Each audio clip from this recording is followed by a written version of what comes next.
Hello, everyone. Welcome on in. It is time for us to finally start Robotics Notes Elite. Yippee. Um,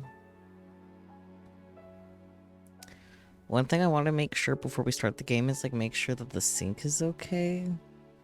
But, the best way I can think of checking the sync is when it starts playing that song again because it has the karaoke type of titles thanks to Committee of Zero's hard work on their, little patch on the game.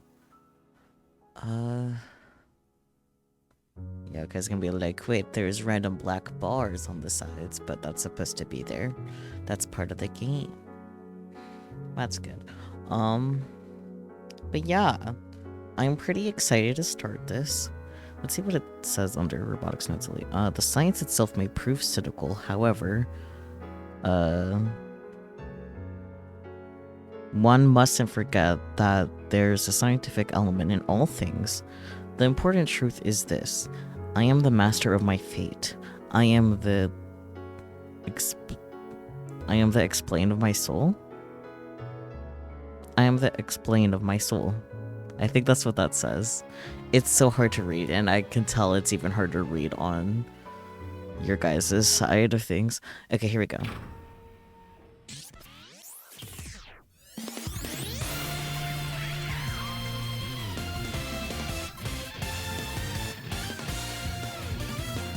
See how off it is, if it's off at all.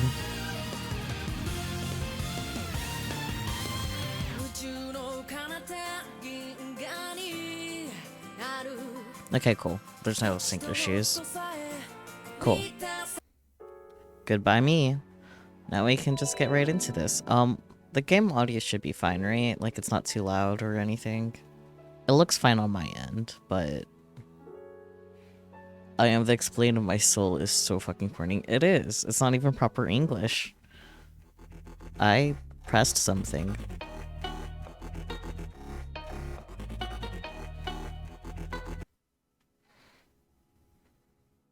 I accidentally pressed something that I didn't know could do something. Wow, okay. Fantastic. Love this. Anyways. Have my regular keyboard in front of my keyboard. It's very exciting. Or have my regular keyboard in front of the laptop keyboard, which is very exciting. There we go. That's words. Anyways. Was wondering what happened there. Yeah, I nudged a button that apparently did something. Let's go into the config. Let's see if there's anything I need to do. Oh, text speed is so slow. Oh, that didn't save. There we go. Red text only. Volume seems fine. I don't want to sync text to voices, text speed to voices. That's 0 out of 10. Why won't you move?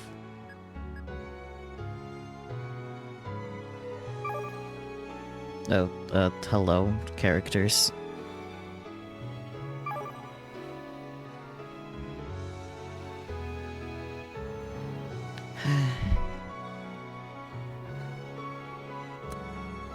There we go. Off.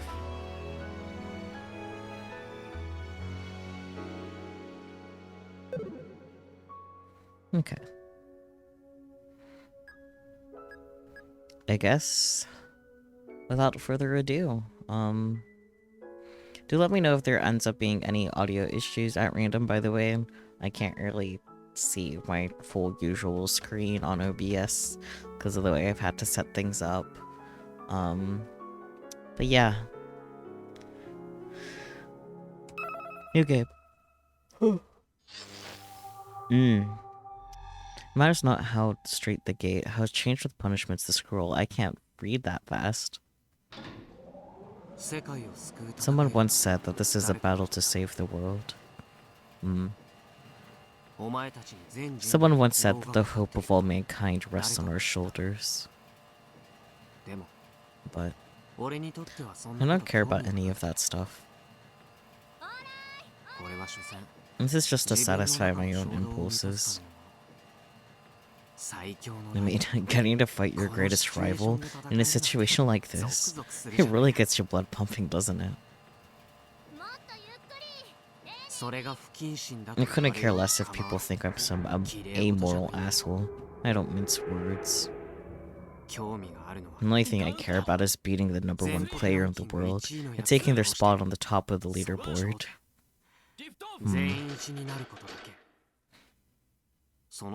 Is there anything you want to do after that, you may ask? Nope, there's nothing. Nothing at all. But despite that, rather, because of that, I have to do it. After all, this cursor is in the way and it's annoying me. There we go. I'm no hero. I'm no soldier.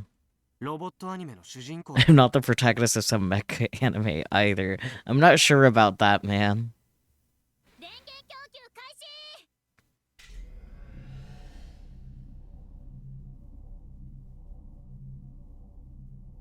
Robotics Operation System. KB 2020. Kill Ballad 2020. Hey, English.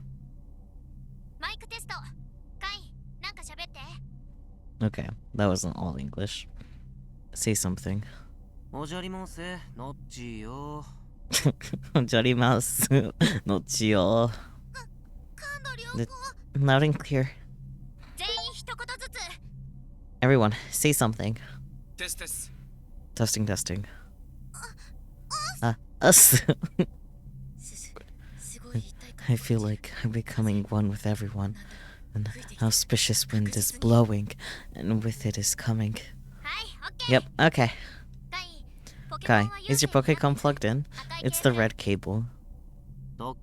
Way ahead of you. And by the way, why red?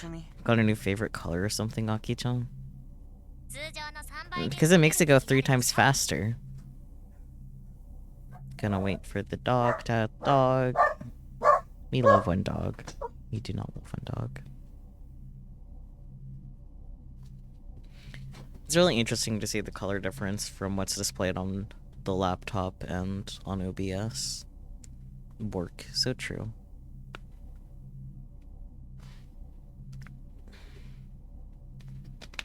Yeah, red cable makes it go 3 times faster. Flawless logic. Camera online. System boot complete. Terra stable.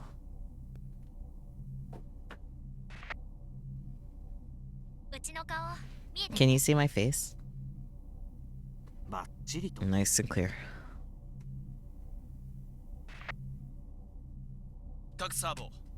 I'll serve monitors. Less than 1% error from home position.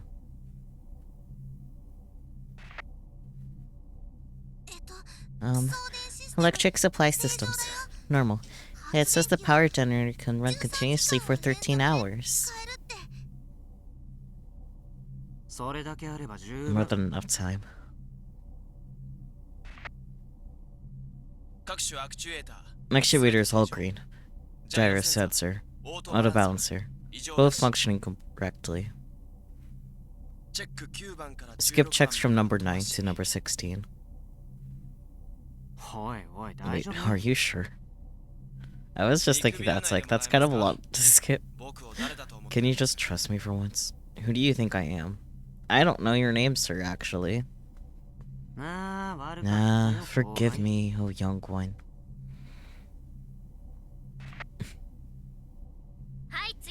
Alright, next. Activate. DJ297, reading numbers.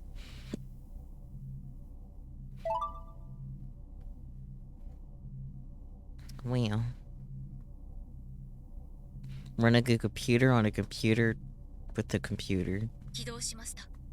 Activated. Left and right laser scanners all green.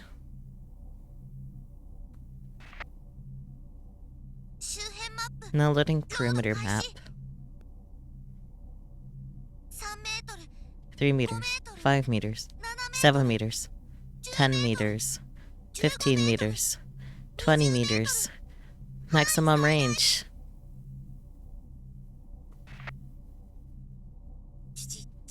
The topographical assessment. AI functioning properly. No problem. Everything's fine. Camera test time. Go nuts.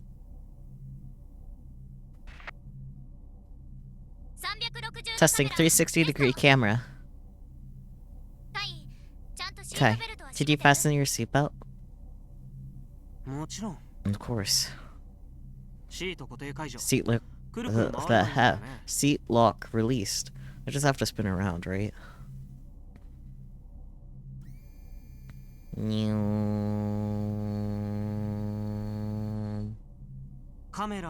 Camera link confirming. Damn, I'm getting dizzy. I confirmed it on the monitor too. Coordinate anchor on standby. Okay? Just a sec.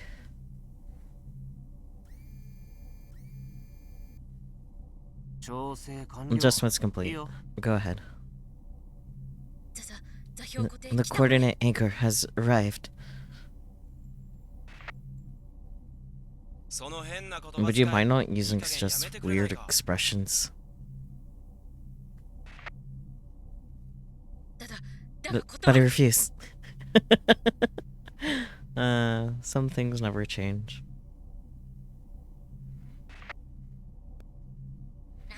Okay, no fighting. Alright, all checks complete.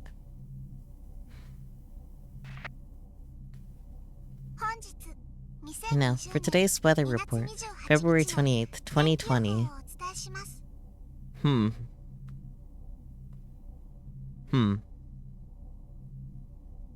I could have sworn it said that the game took place in 2019. We've been lied to. But either way,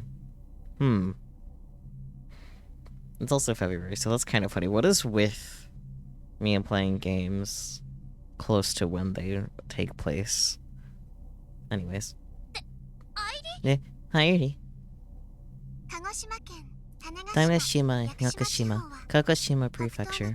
Northeast winds. Mildly strong south winds expected later today. Clear skies. Wave height, 1.5 meters. Air temperature, high chance of 14 degrees Celsius. Low of 10 degrees Celsius. Chance of precipitation, 10%. That's all for today's weather report. I appreciate the valuable information. No problem. It's just really cute.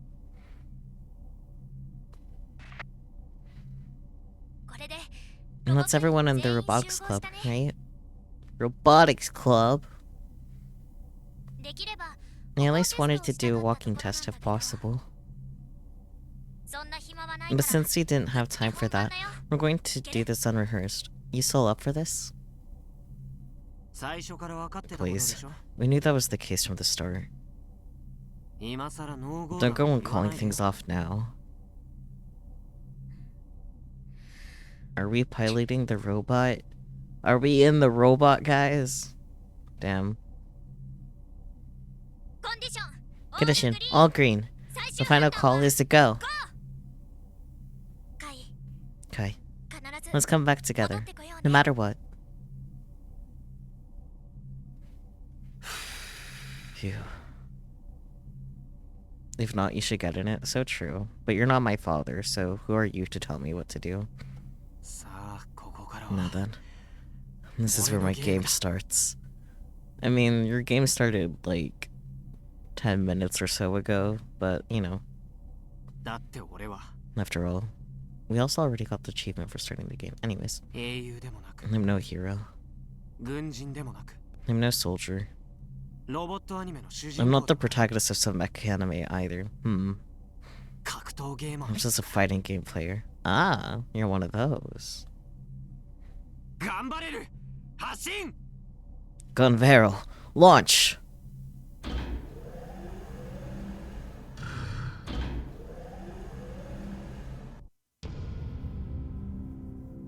It matters not how Straight the gate. How to change punishments. I can't read that fast. Also, the text is really small. Oh, phase 1. All about dreams, hope, and romantic ideals. I guess that was the, prologue. Updating Eero. Update complete. Restart. Oh, right, there's autosave. Please set the date. Okay, now it's 2019. So the prologue takes place in 2020. But the rest of the game takes place in 2019? Interesting. And update complete. Not that I have a clue what's changed. Me, usually when I update things. I mean, like, generally bug fixes, but like, you know. Checking voice recognition. Please say something to the screen. Confirm voice recognition. Hell. Yeah. My name is Yashio Kaito. General course student in class 3-2 at Chuo Tanegashima High. Assigned seat number 26. My grades are mediocre at best.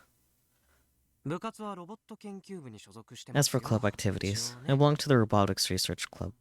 Kind of. Funny considering I don't know jack about robots. Actually, my real field of expertise is video games.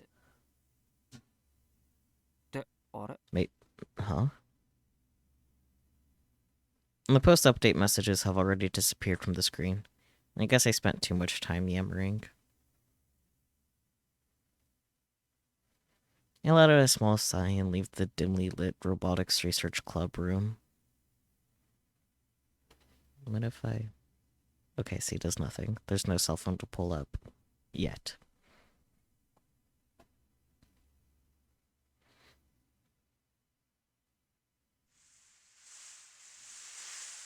A refreshing early summer breeze blows by. It's like night and day compared to that hot, cramped room. The moment I step outside, I stop sweating.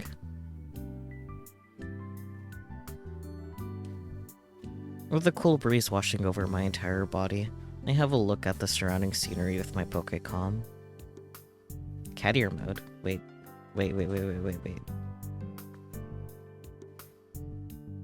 Cat ear mode? I can't click cat ear mode. Interesting. But I see you there in the corner, cat ear mode. Anyways. The endless blue sky stretches far and wide. It's already turning the color of summer.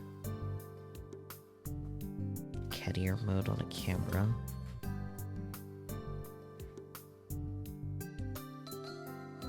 And this place is about 40 kilometers south of the Osumi Peninsula in Kagoshima.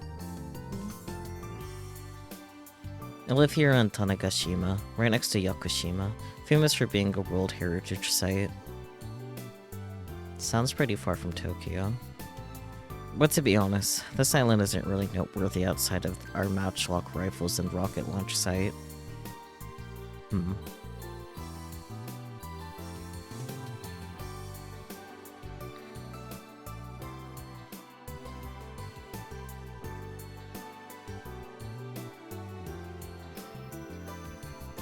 Chuo Tanegashima High is right at the center of the island.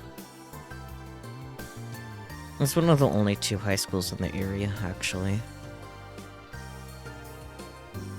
Over 10 years ago, there was an anime site here that got popular, but other than that, our school's nothing to write home about. I suppose I'll take it for a test drive now that it's updated. Kai! It's then that I hear a voice in the distance calling for me by my nickname. There are only a handful of people who called me that. Looks like our beloved club president has returned. Perfect timing. I'll just lock onto her with my Pokécom.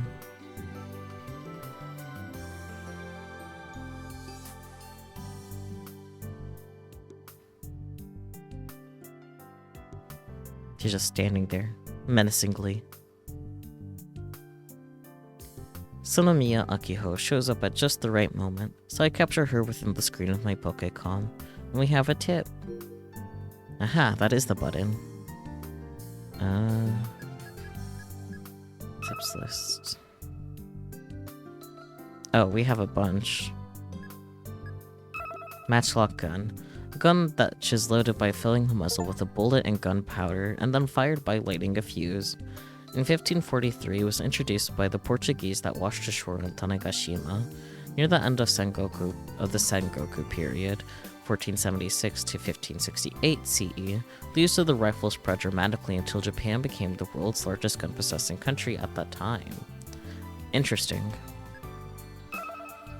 Yakushima, an island located in the southern Kagoshima prefecture, about 60 kilometers south of the Osumi Peninsula and 20 kilometers west of Tanegashima.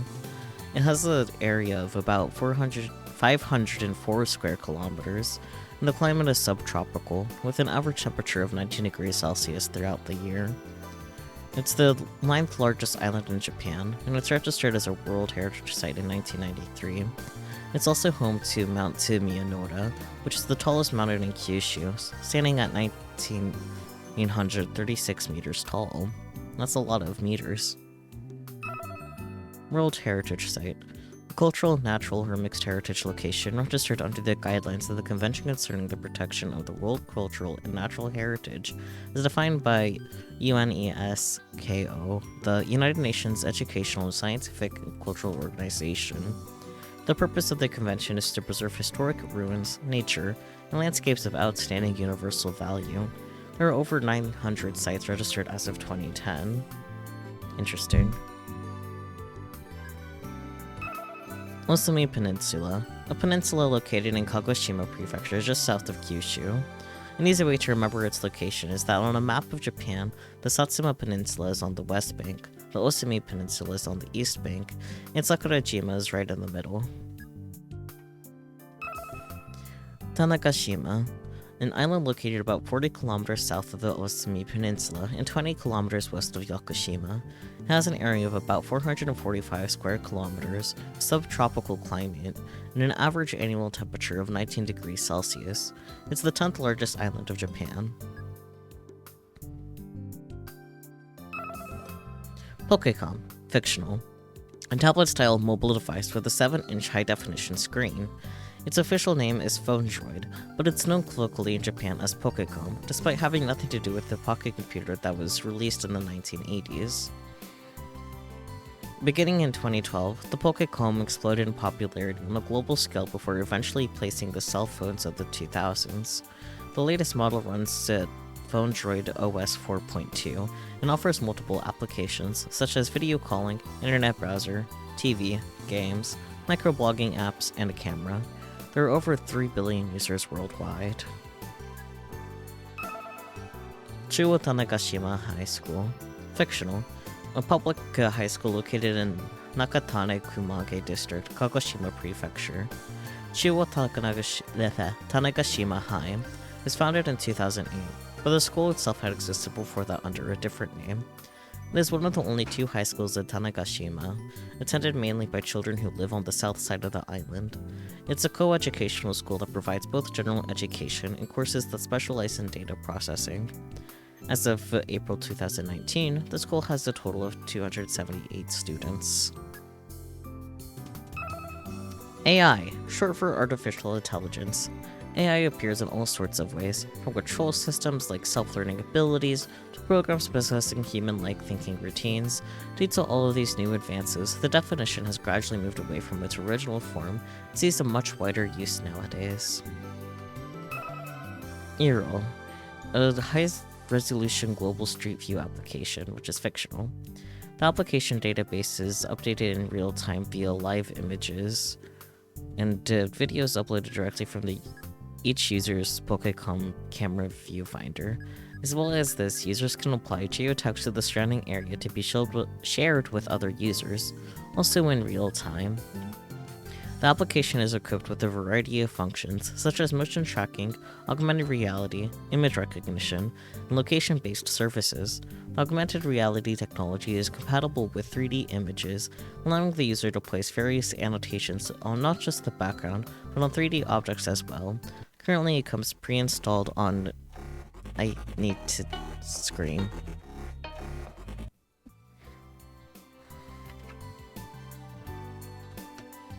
Windows keyboard.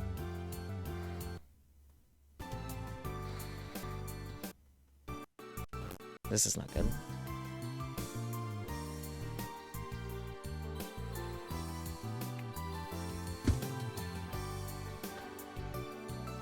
Is everything behaving now? Please. Okay. Anyways.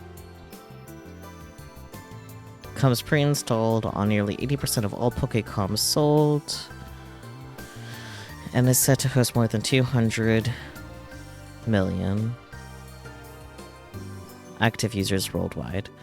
It was developed in 2010 by the Japanese company Happiness for Yuko Ltd. Screen was a little bit because I keep hitting things. App, short for application, a program that becomes usable upon installing it into a certain OS. Gunvarel. Fictional, short for Mobile Battler Gunvarel. Rights, Gundam. A 3-part anime series that aired from 2012 to 2015. The show features a total of 155 episodes, which were then released across 39 volumes on Blu-ray. As of 2019, it remains as the last manga anime produced in Japan. The program took a unique approach to marketing, broadcasting in 110 countries before releasing in Japan, causing a boom to occur in those countries far before it did in Japan. 4 years have passed since this show's conclusion, but is still praised around the world as a god-tier anime. Many fans claim that no anime will ever surpass it, which is why no mecha anime has been made since its completion.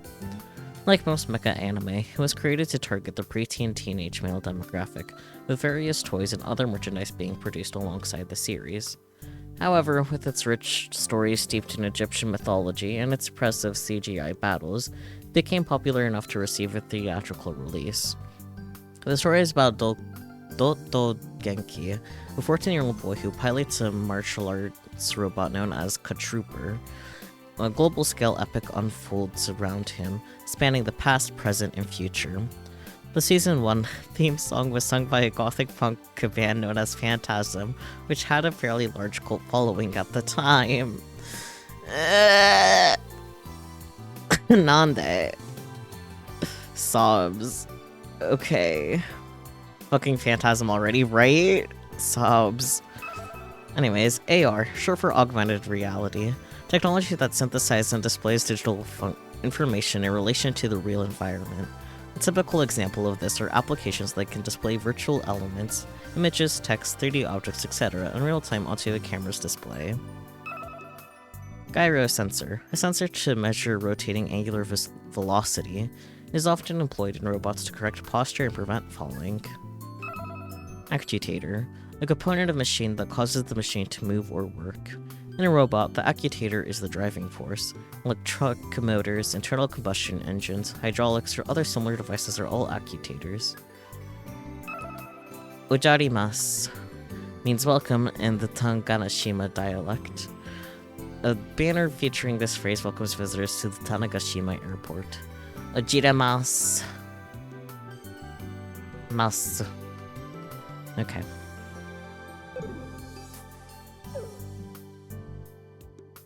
Yes. So Akiho showed up right at the perfect time to be caught within the Pokécom. Fascinating. She's in the same grade as me, and we've been inseparable ever since we were kids. We go by the nicknames Kai and Aki-chan.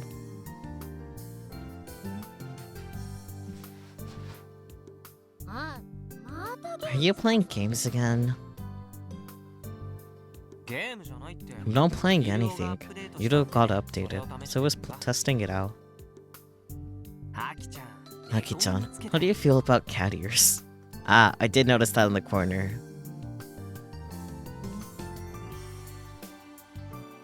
I paired up cat ear mode from among the app icons, Yudo.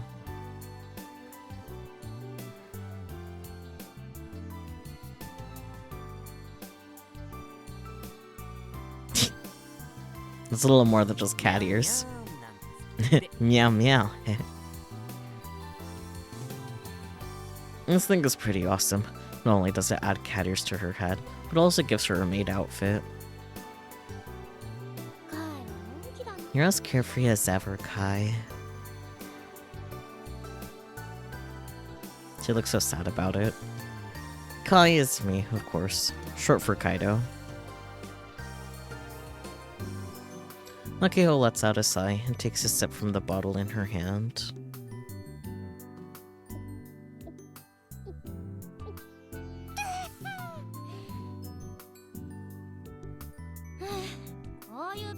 It's hard times like this when we've got to join forces and stick it out together. These are hard times. Heck yeah, they are. Can't you tell? Makiho points towards the robotics club room.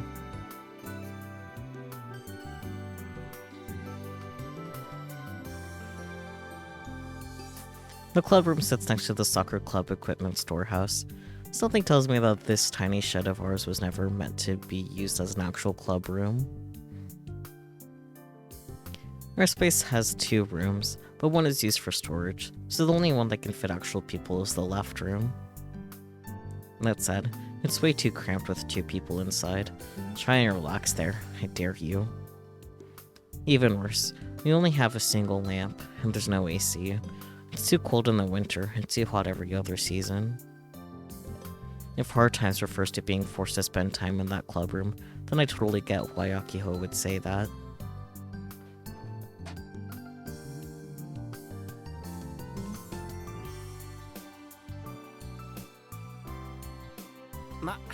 But hey, at least the lawn is pretty comfy. I mean, comfy lawn is good, I guess. On days when it's not raining anyway. That's not the issue. Kat Akiho heads dejectedly into the club room after hearing my response.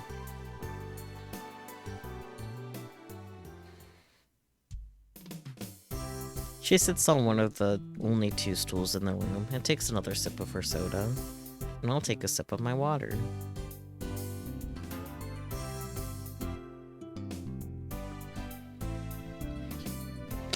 Little cat paw prints on the box in the background. Very good.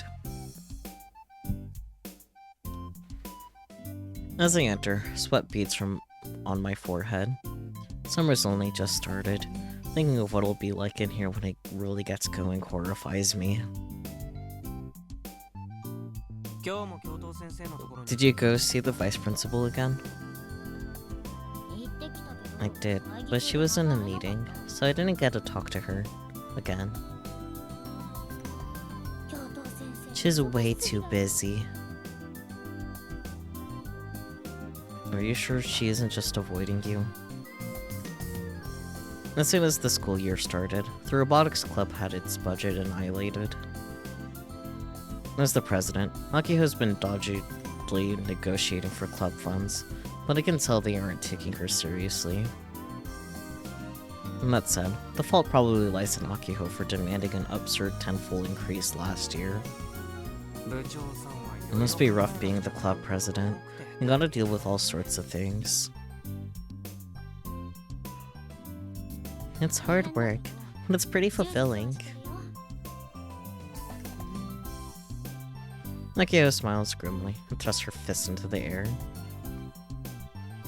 Meow! Okay. I'd be lying if I said I'm not getting impatient, though. Atta girl. You're acting like you aren't involved in this, Kai. You and I are the only 2 left in the robotics club, so would it kill you to act like it? Possibly. The Chiwa Tanegashima High's Robotics Research Club, also known as the Robotics Club. Its history goes 9 years back. 9, huh? To 2010. It all started with a girl named Senomiya Misaki, a first-year student at the time. Yep, that's right. She's the older sister of the girl pouting in front of me right now. I call her Misani. Or Misane. I know words. She founded the Robotics Research Association, and a year later officially became a club in recognition of its achievements. Sophie, hello! Welcome on in. How's it going?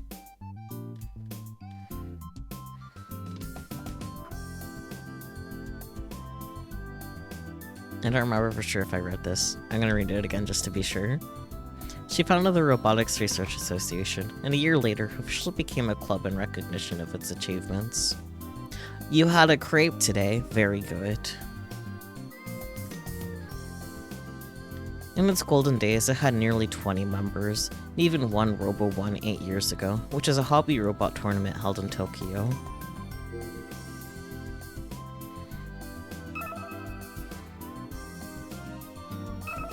Hobby robot, a type of robot approximately 30 centimeters in height that began production in the 2000s. The term mainly refers to autonomous or remotely operated bipedal robots.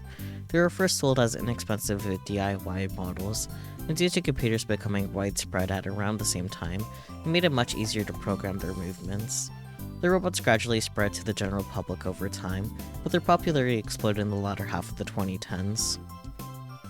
Nekomimi, yeah, it's because of Cattier Mode, fictional, an Eero exclusive free application.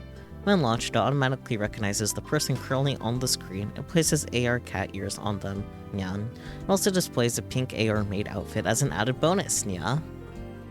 You're always in Cattier mode? Fair. Understandable, have a nice day.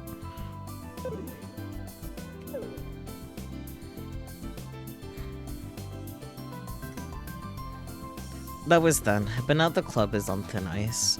If that wasn't obvious from our club room and our total of 2 members.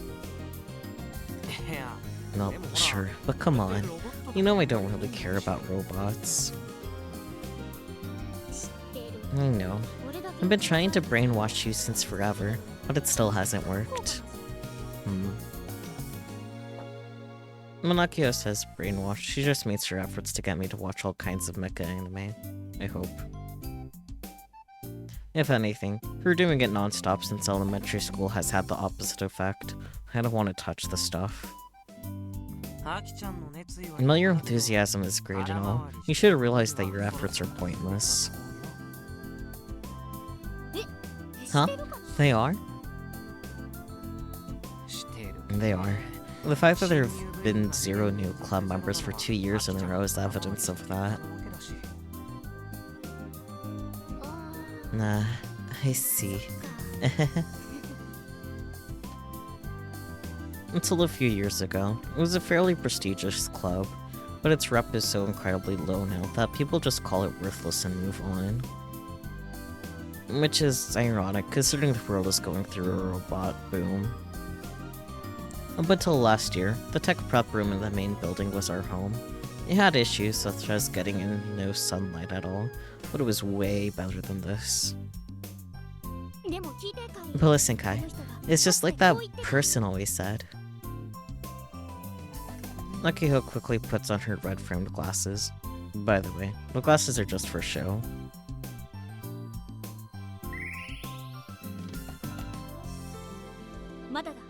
Not yet. This won't end yet. And that person she's referring to is a character from a super famous mecha anime. He doesn't actually exist. You're as ridiculously optimistic as ever, Aki-chan. Really? Then maybe you should learn from me.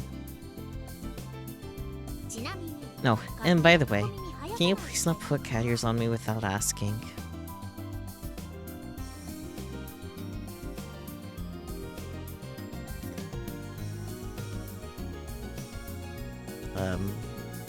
Her eyes are up there, buddy.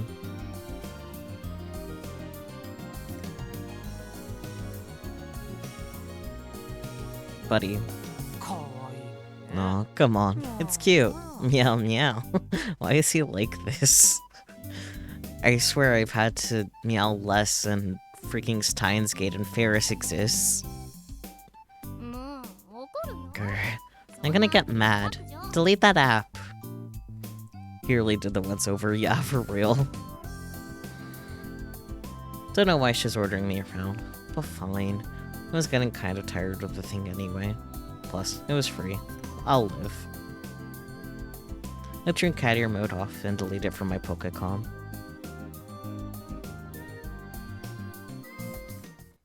Like, Bud is not subtle, so true. I'll leave the club room behind me and sit down in the shade of a nearby tree. This is my special after-school spot.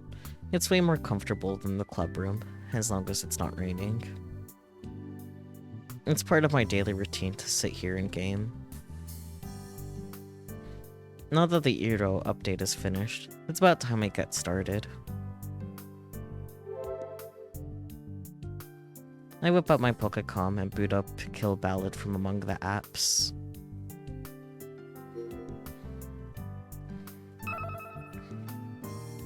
Fictional. Mobile Battler Gun Feral Kill Ballad Online, or Kill Ballad /KB for short. An online first-person mecha fighting game released in August of 2017 for the phone Droid OS. Planning and development was done by Fukurojiro Factory, an independent manufacturer. Interesting.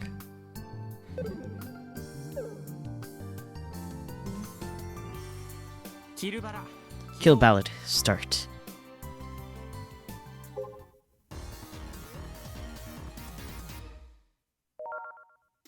I wonder what the leaderboards are looking like.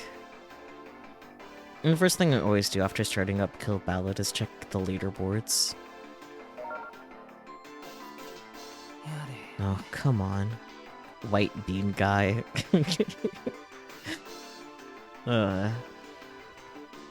As usual, I can't help but sigh. For the record, my account is Umisho. In other words, I'm ranked 5th place in the world right now. Apparently, Kill Ballad has about 20 million active users worldwide, so being number 5 is pretty amazing if I do say so myself. The top hasn't changed for about half a year. I got my sights set up on the top, so it sucks that I can't seem to manage to topple these 4. As you can see, Kill Ballad is a fighting game based on Gun Feral. It's part of the world-lined robot boom I mentioned earlier. Plus, it's based on a legendary mecha anime, a huge hit that's worshipped as a godly masterpiece around the world to this very day.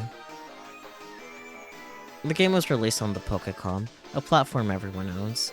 It's an indie game, but its combat is crazy deep.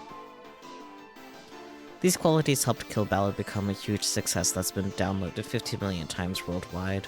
That's KB.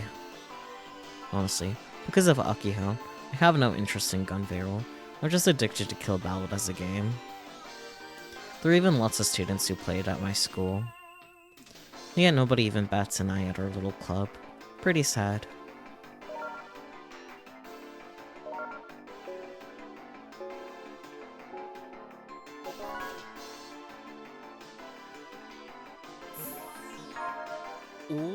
Whoa.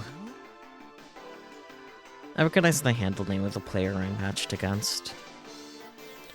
Without Kojiro. This is the creator of Kill Ballad. Oh. Their genius programmer shrouded in complete mystery. All anybody knows is that they created Kill Ballad. This is my first time getting matched with them. And that said, I had heard rumors that the game's creator was playing online, so I guess they were true. To face the creator head-to-head like this is an honor. I'm starting to get hyped. I correct my sitting posture and focus. Show me your moves.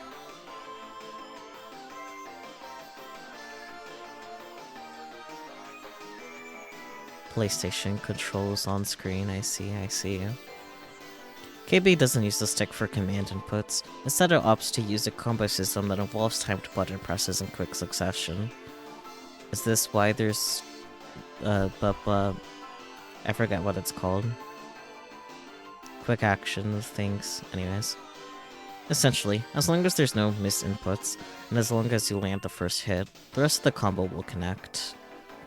And that said, the timing for certain combos can be pretty tight, so you need a good eye. And it's not like your opponent's just gonna sit around and let you land a hit. Once you enter the top 10 worldwide, battles mostly become about reading your opponent's moves. Getting countered and subsequently stopped before you can even react is the normal.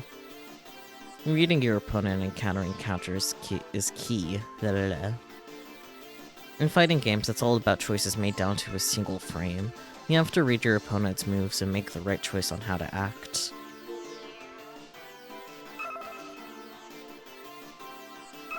Frame, of course, being the basic unit of time in fighting games. One frame typically corresponds to 1/60th of a second.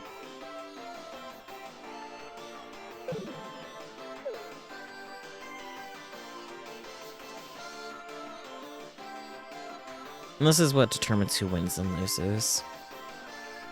Of course, that's not everything. You have to consider the character matchup, the difference in stats, lag, as well as several other factors, but... Mastery down to a single frame. That's the height of skill for a fighting game player. I say that, but it's probably physically impossible to distinguish individual frames by eye. Either way, you have to be watching your opponent at all times. Casual advances, retreats, and even crouching are all parts of the puzzle. You have to be able to read into that. The second you take your eyes off the opponent, they'll strike down at the very opening. You can never let your guard down. It's also important to be able to make out a player's habits. Being able to see patterns faster changes your accuracy. Man, why is this game so insistent on AR being a thing in the near future? Google started selling a prototype of Google Glass to be qualified glass explorers in the US on April 15th, 2013. Ah, I see. I mean, AR is a thing. Like, it ended up being a thing, like, looks at Pokemon Go. But it's not as dominant as it is so far in the game, with, you know, putting your friend in cat ears in a maid dress. So... By the way, I'm not trying to brag, but my reaction speed is pretty damn good. I think I averaged about 4 frames when reacting by sight.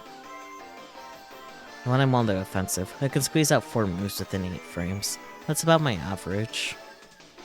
When I'm in the zone, I can deduce the winning option within those 8 frames. Theoretically, I've got 4 options available to me, 2 of which are textbook.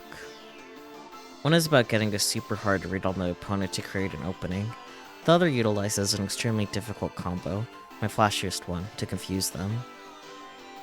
I pick one of my 4 patterns depending on the situation. My flashiest combo looks cool, but has no real practical use. But a tops player gotta show off sometimes, right? Feels good too. Thank you for the daily offering, and welcome on in, Peachy. How's it going? Regardless, as long as I have 8 frames, I can crush any technique that comes my way. If I see it coming, that is. Like I explained earlier, a real fight is about the reads. That means stuff doesn't always go according to plan. Anyway, let's get this party started. Quick time events. Hey there, it's an honor to meet you. Don't go too hard on me. Hello? I guess they don't use VC.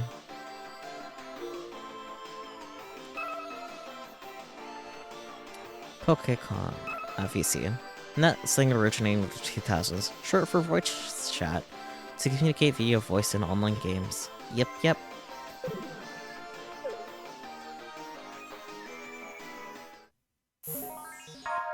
Ready, fight. Huh? Their attacks are pretty basic. Catman is playing Stardew Valley. Good for him. They're playing by the books, and that's just no fun. It's too easy to come up with countermeasures. Maybe that's the downside of being the creator. Nah, I'm being a bit of a dick. Uh-huh. Oh,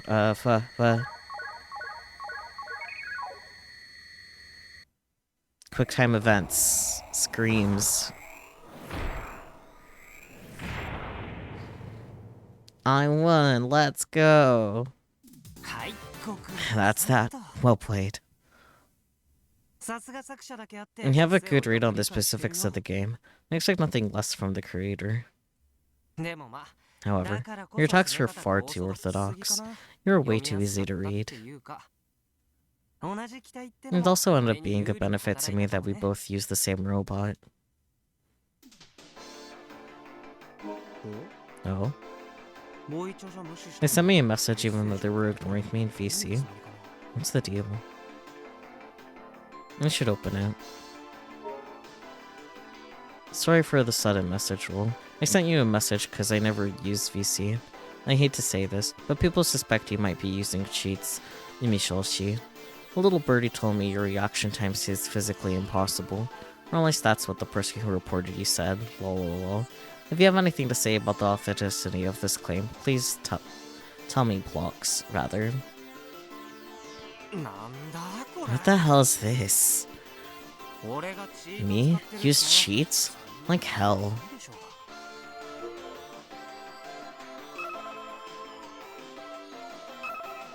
Cheat. Video game terminology. To modify game data using game-altering tools. In recent years, many video games have been equipped with cheats intentionally by the developers. Secret commands are one type of cheat code. Man, modern titles don't even necessarily match you with players who have different VC settings from yourself. That's such a silly quirk of this plot. Yeah. What a load of shit. As a fighting game player, being suspected of cheating is the ultimate blow to my pride. Get the hell out of here. I do not cheat.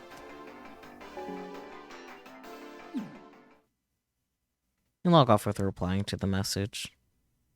You made up such a stupid lie and reported me for cheating. I'm really pissed off now. If Frau Kojiro is the creator, they can just check my account and settle this that way. They wouldn't find a thing.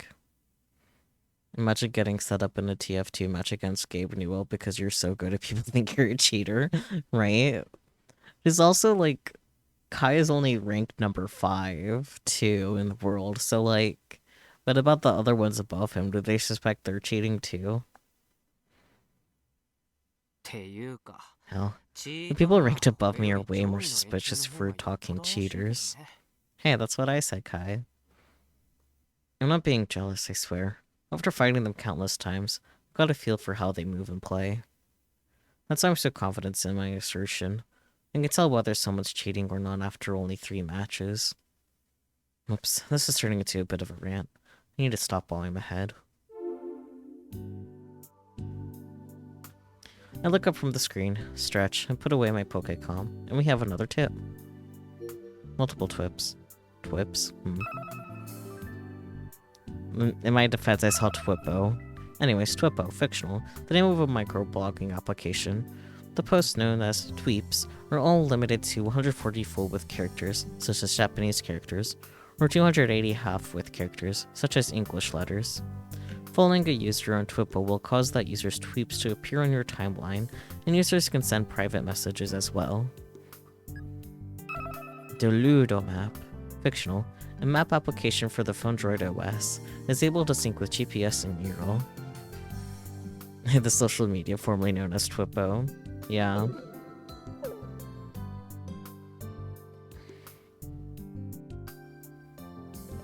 You don't have much to do, so I stare out at the scenery. The leaves rustle above my head. There are no students on the courtyard lawn or in the informatics classroom nearby. Alright, that's what that says. As for the sports club, they're gone to practice at the Nakatane Central Athletic Park, which is about 20 minutes away from here. All I can hear are the cries of crows and other small birds, as well as the gentle sound of plants rustling in the cool breeze. The school is quiet after hours. It's almost as though the flow of time has stopped. Or that this place has been left behind by time itself. Maybe it's not just this school. Maybe the entire island has been left behind. You knew I could be so girly.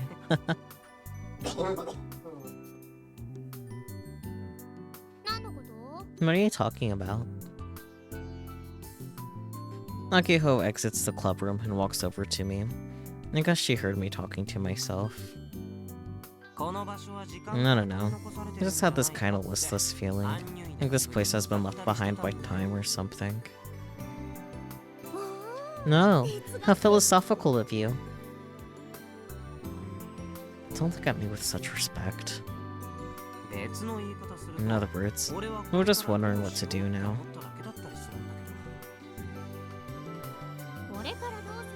What to do now? Shouldn't it be obvious? Makiho points her finger up at the sky.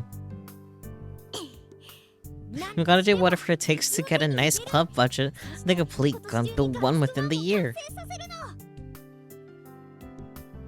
In April, Akiho made an important declaration. Her words, not mine, as president. Of course, I was the only one who heard it. The plan is to complete Gun Barrel Prototype Model 1, Gun Build 1, within the year, before we graduate. And so she demanded a tenfold increase to our budget out of nowhere. The VP flipped out and banished us here. No, that's not what I'm trying to say. We're already in our third year. Hell, we graduate in less than a year. I was wondering what comes after that. There are no colleges here. If you want to go to one, you're forced to leave the island. As for work, going off island is the only choice. I've lived here my whole life. I've left for vacations and whatnot, but I never lived off this island. It's not that I have a particular desire to leave the island. It's more a vague sense of anxiety about being forced to leave. I've never really given it much thought. Even though it's already June. Right now, I'm completely focused on Gun Barrel. I can read. You really make it sound like there was a time when you weren't. Akiho truly loves robots. If you focus too much on that, it'll be too late, and you're gonna have to wait another year to go to college. It's not like our lives are coming to an end once that robot is finished. We still got a ways ahead of us. Completing the robot doesn't mean we'll live happily ever after, roll credits. We've got normal lives to live. Well, it'll all work out. And why are we even talking about something so boring? I guess you've got a point. I think you should dream more. Follow the star of hope. Wanna go for a run? Where to? Into the sunset. Alright. And you just want to run, don't you? And the sun isn't even setting yet. It's about the feeling. Maki-chan, sometimes you're way too much of a positive thinker. That's not it. It's just that as long as you don't give up, you can make your wishes come true. That's what people refer to as positive thinking, Aki-chan. Don't forget that the results of the match are sometimes determined before it even starts thanks to character stats.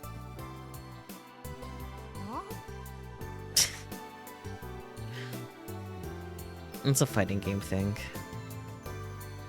So it's entirely true that I've done no prep when it comes to anything beyond high school. I blame it on the illusion that time has stopped on the island.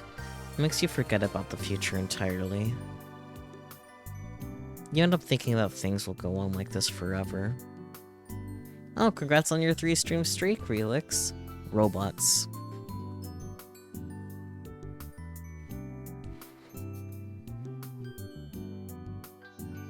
And I don't mean that in the sense that I hope these perfect days will never end or whatever.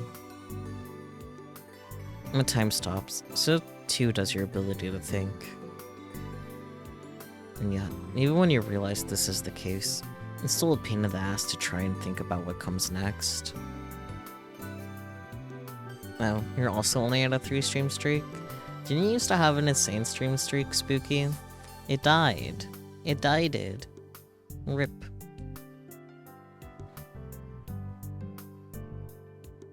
In the end.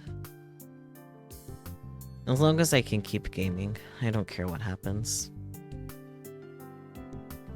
Let's have it continue putting everything off.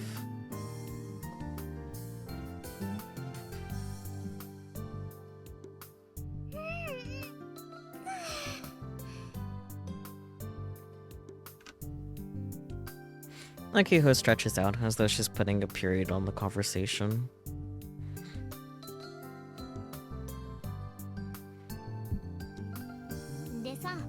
Anyway, I'm thinking about heading up to the hangar for maintenance.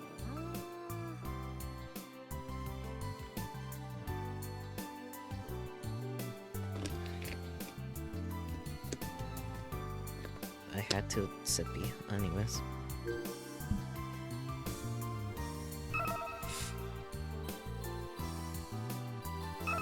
A facility used for maintenance, resupply, vehicle storage, etc. Meow.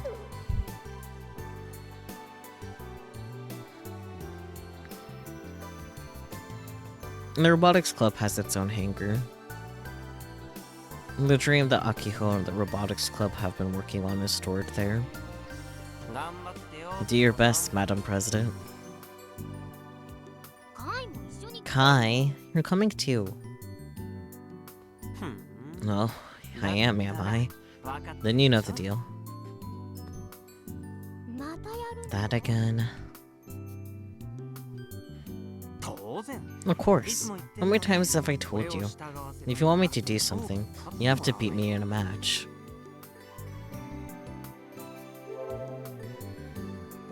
I quickly whip out my Pokécom and take position. 1 round and kill ballad. New game? Akio replies unenthusiastically and takes out her Pokécom in resignation. If I win, you really have to do what I say. If you win. But I doubt it, seeing you're at 0-10. 0-10. Her odds of winning.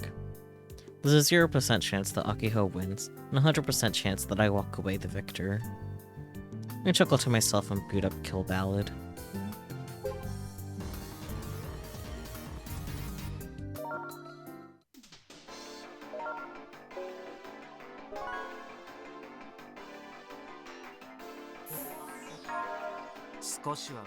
Let's see if you've improved any. No holding back. Like, if I lose, that's 400 times in a row. Anything but that. Oh dear. I'm pretty sure you're fudging the numbers. I've won way more times than that.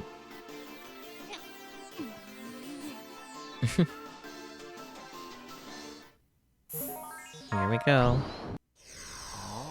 No, so that's your strata. Ah, I messed up! Oh dear. I personally recommend calming down, Aki-chan.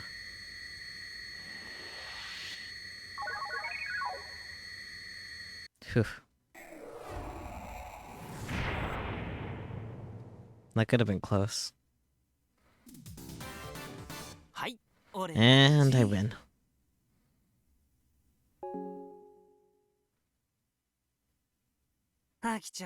Minka's always Aki-chan.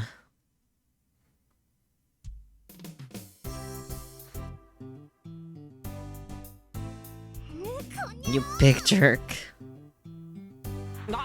Oh, hey. Nakiho suddenly starts ruffling my hair with both of her hands. She's always been like this. Whenever she gets too frustrated, she messes up my hair. What did my hair ever do to her?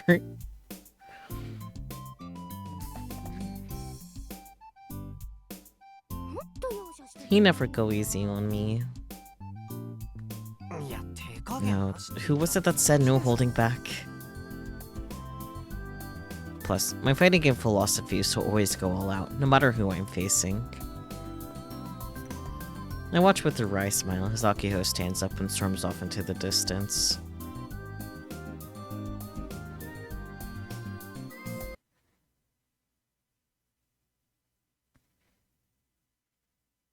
On Tanegashima Airport, Tanegashima. Tsunomiya Akiho. Are we getting Akiho POV?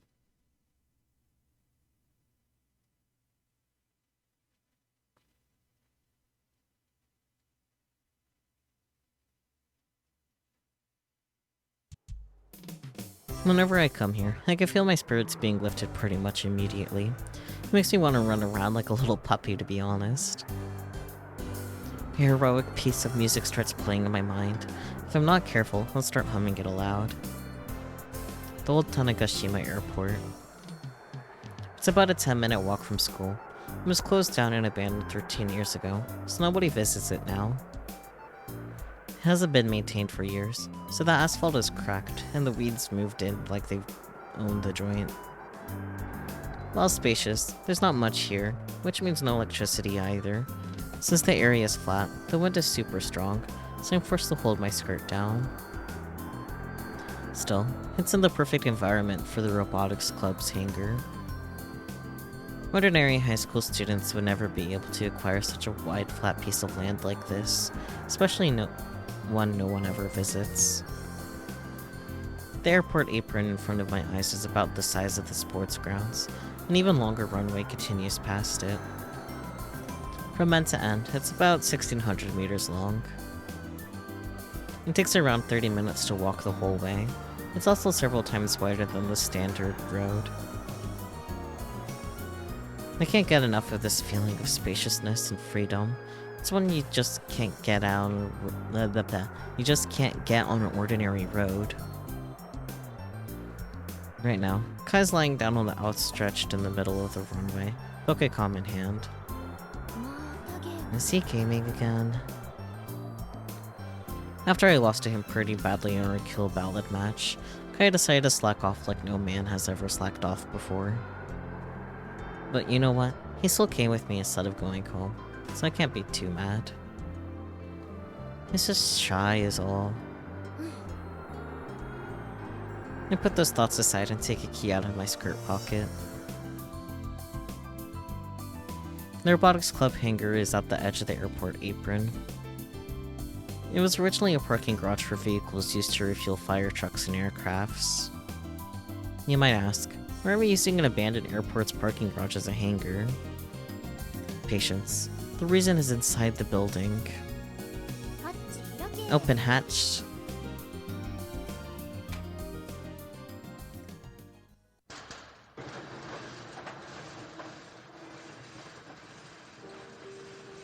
I say that to myself as I raise the shutters and step inside.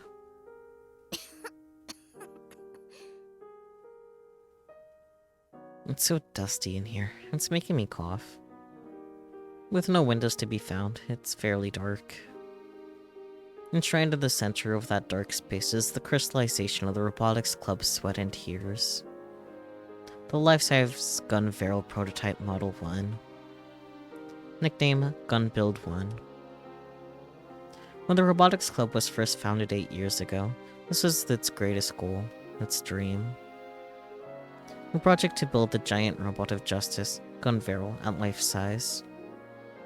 Also known as the Gun Build Project. It's still incomplete, so the upper and lower parts are kept apart, but will stand over 10 meters tall when completed. The final goal is to have someone ride inside and pilot it. The club has been chipping away at this for 8 years. Though to be perfectly honest, he hasn't moved even once yet. One of the reasons that it's taken so long is because high school clubs don't get much in the way of funding. Even then, I had a lot of respect for our founder having the foresight to build a giant robot before the robot boom even started. I say that, but the founding member and creator of the Gun Build 1 Blueprints is none other than my older sister. There we go. She's got serious negotiating skills. Ha blah. When she founded the Robotics Club, she also managed to acquire special permission to use this old airport. She even negotiated with the small workshops around the island so that she could get their scraps for free.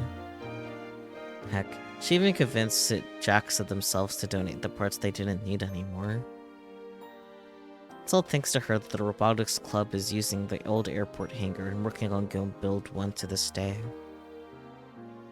All around the world, huge companies are funding giant robot development. They obviously have deeper pockets than us. Compared to their robots, Build 1 must be a shabby, janky, underpowered piece of junk. But I refuse to stop working on him. There's no way I can stop halfway through. I want to complete him. This is the dream I inherited from the original members of the Robotics Club. My sister's dream. Speaking of Big Sis, she currently works at a company in Tokyo. She doesn't live on the island anymore. The current, and maybe even last president of the Robotics Club is none other than me, her little sister. There's gonna be some sort of meaning to all of this. Maybe this is fate. It has to be. No matter what you do, you'll always be average, Aki. Without thinking, I squeeze my chest tightly. The inside of my chest feels tight. I feel like throwing up. I shake my head and slap my cheeks with my hands.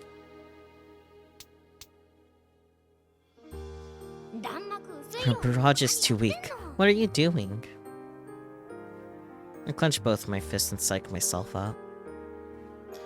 I pull a can of oil from the shelf in the corner and pour it into an oiler. Even though Build 1 has never actually moved on its own, I still can't slack on maintenance. In fact, without exception, I bet past club members would all say that our main activity is maintenance, not building. You can't build something without parts. And we barely get any of those. That's why there's been such little progress on that end. So in light of that, we killed time doing maintenance. Since Kai and I are the only remaining members of the Robotics Club, it falls on me to do all the maintenance myself. Once a month, I spend about an hour chipping away at the task alone. While working, I'm free from unnecessary thoughts. I just want to finish this darn machine as soon as possible. Even impatient stuff like that is blown away, so I honestly don't mind this kind of work. Oh, let's get to it.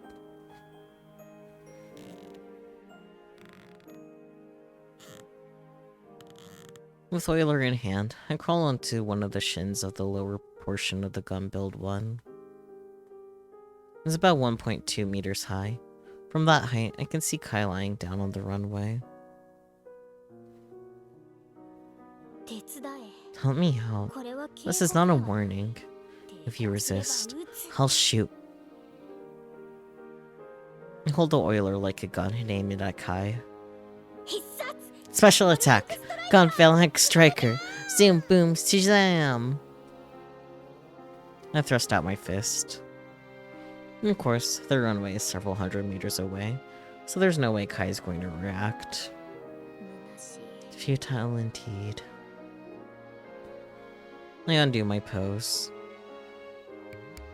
I call onto the knee of the Build 1 and pour oil through the joint onto the cam of the servo motor. I don't know, I just have this kind of listless feeling, like this place had been left behind by time or something. I recall what Kai said earlier. Left behind, huh? I never thought I'd hear words like that from Kai, the guy who usually just games without a worry in the world. But quite frankly, I don't really get complicated stuff like that. It's not like I have the time to stop and think. This oversized child of mine. I need to complete Build 1, no matter what. If I don't finish him by graduation, there will be no Robotics Club members left to inherit the task of finishing Him. Eh. That's why I need to complete Gun Build 1 with my own 2 hands, using the 6 months I have left. That's what it's like to be young. I mutter the words of a certain someone in red, whom I admire, and continue pouring oil.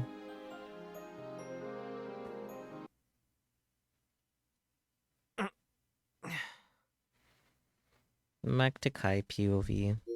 And we have tips. Oop.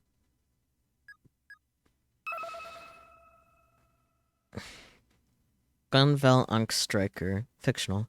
Special move used in the anime Mobile Battler Gunbarrel. The protagonist Doto Genki while he is piloting Gunbarrel. The Ankh is a unique cross-shaped illustration that was used in ancient Egypt. It's a rocket punch type move with flames coming together to form the Ankh shape around the fist. It's mainly used as a flashy finishing move in Season 1. Servo motor. A motor mainly used in machine tools, industrial robots, models, remote controlled machines, etc. Servo motors are capable of continuously checking their own operation status in response to commands received from the servo drive, which acts as the control device. Using this information, the motor can automatically adjust for errors.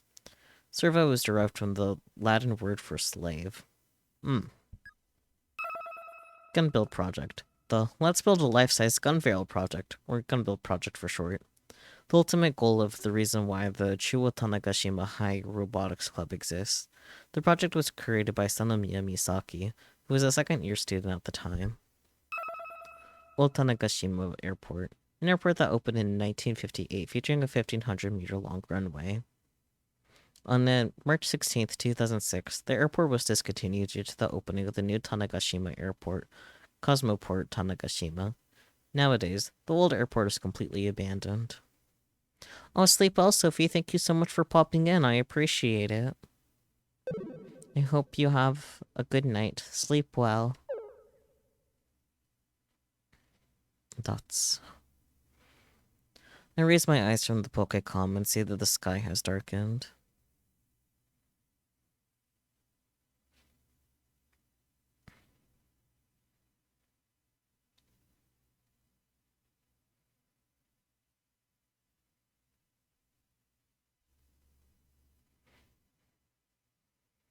I slowly rise up.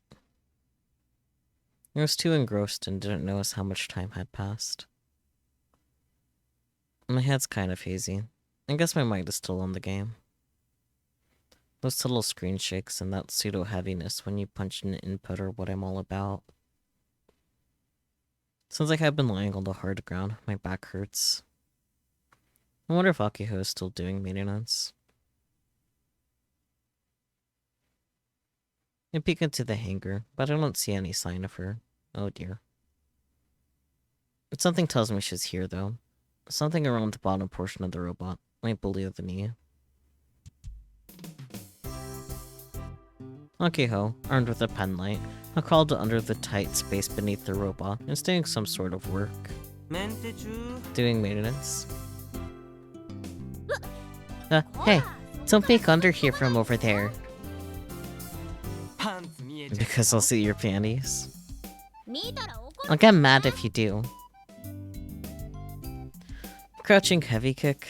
She's full of openings. I could guard, counter, and then combo her for 1/4 of her HP. Kai, please. Combo, short for combination. In fighting games, it refers to executing a timed sequence of inputs, resulting in a series of hits that render the opponent unable to block or retaliate.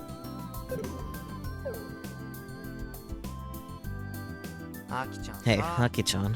I know I always say this, but I think you should stop doing work in your uniform. Nakiho stores an old t-shirt and shorts in the club room that she could use for messy jobs, but she barely uses them. But I forgot them in the club room. She went to the trouble of having work clothes ready, and she always forgets them in the club room. Plus, I have nowhere to change. It's not like anyone but me works here, so whatever. Akiho keeps moving her hands as she makes excuses for herself. Is that a subtle jab at the fact that I don't help? Oil stains are tough to wash out. I don't mind. They're like badges of honor. Huh? There really is something off about you, Aki-chan. There aren't many high school girls who would say that. And that's that. Looks like she's finished. Akiho comes crawling out. She brushes off her dirty uniform with her hands.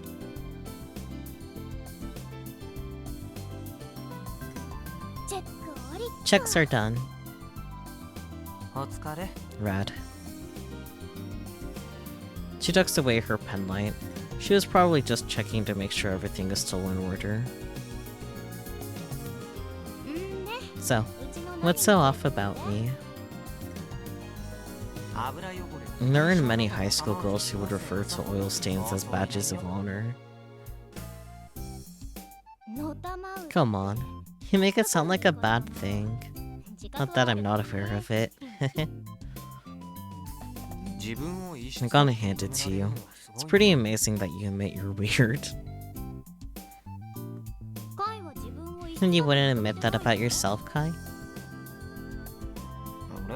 My gaming skills are abnormal, but I think I'm pretty ordinary in every other way. Oh please, you're already a pretty big weirdo considering all you care about is gaming. Despite the self-deprecation, Akiho's eyes are twinkling as she grasps my hand. The perfect picture of a friendship between two dudes. Her hand is sticky with oil, but she doesn't seem to care in the slightest. Akiho then starts nodding like she agrees with herself.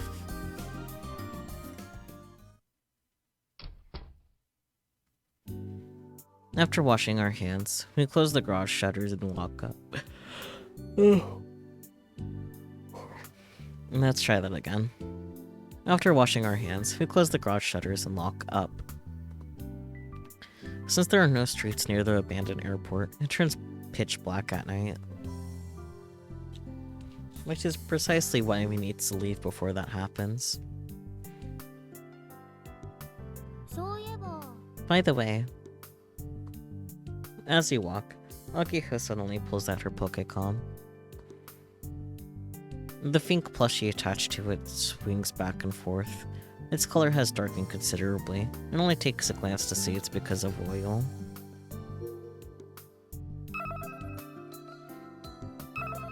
Fink. Fictional. The adorable mascot character from the anime mobile battler Gun Barrel. Fink's design is based off of the Egyptian Sphinx, and much like the Sphinx, is capable of human speech. A large amount of merchandise of the character has been sold, including stuffed animals, plush straps, and more.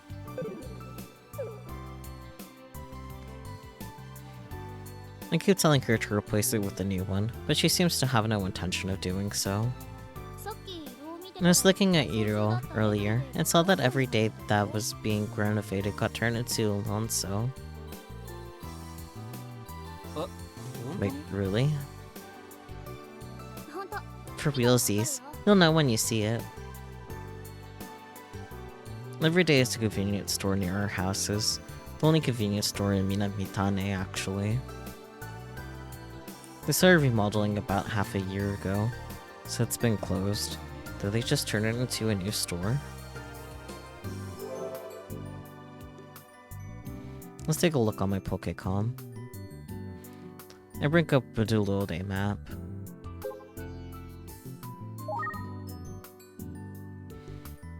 Sync with Euro? Yes. Also,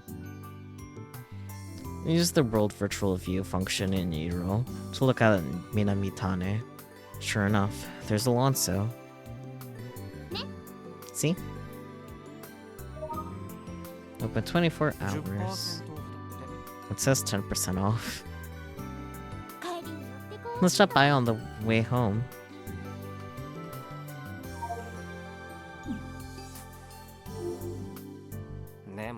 But the place could be loaded with people right now. I can just picture the checkout line. Remember how crazy it was when every day opened up? We were just kids back then, weren't we? I mean, you're still kids now. I think it was the same year the anemone. Lucky Ho abruptly stops talking. Anemone, huh? Now there's an unpleasant name I'd rather forget. So, are you gonna try and negotiate with the vice principal tomorrow too? I intentionally changed the subject. For the last 2 or so weeks, Lucky had been heading to the faculty room after school. It's not like waiting around is gonna get us results. Ridiculously optimistic as always.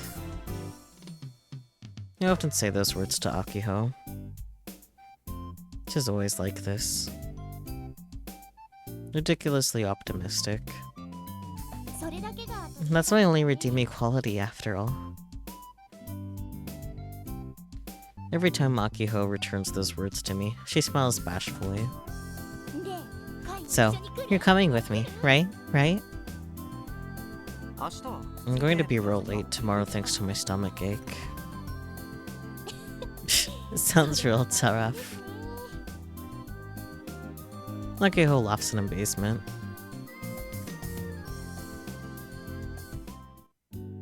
Wherever we go to the hangar, we keep our scooters parked in front of Whenever we go to the hangar, we keep our scooters parked in the lot in front of the terminal.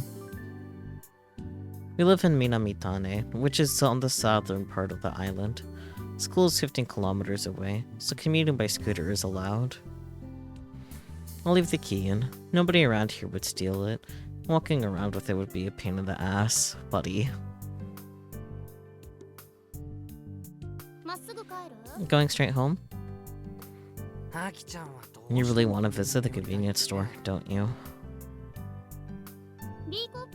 I'd be fine with the B Coupe. So, you just want a snack? But it's almost dinner time. Yeah, I know. I'll go straight home. Are you feeling okay? Yeah, I'm fine. This is like a ritual before we ride our scooters. We always ask how she feels. If she's not well, we rest. And if she still isn't feeling well after that, we leave the scooters here and go home some other way. She had been involved in a scooter accident once before. Luckily, she got out with minor injuries. You never know when a fatal one might occur. I straddle my scooter, put on the ugly helmet required by the school, step on the kick pedal, starting the engine. Lucky Ho puts on the track jacket she left on the scooter handle, slips on the same ugly helmet, and we're ready. Time to head home. It takes around 40 to 50 minutes to get from school to Akiho's house. By the time we arrive, the sun is long gone. By the way, my house is really close, not even a minute away by scooter. After parking the scooter in front of her house, Akiho takes off her helmet and waves to me. Alright, Kai. Nochio. Nochio. This is our unique farewell. In the Tanagashima dialect, it roughly translates to, let's meet again. Misane originally started using it as a code word, so Akiho and I picked it up too. To be honest, it's not something that comes naturally. You have to intentionally use it.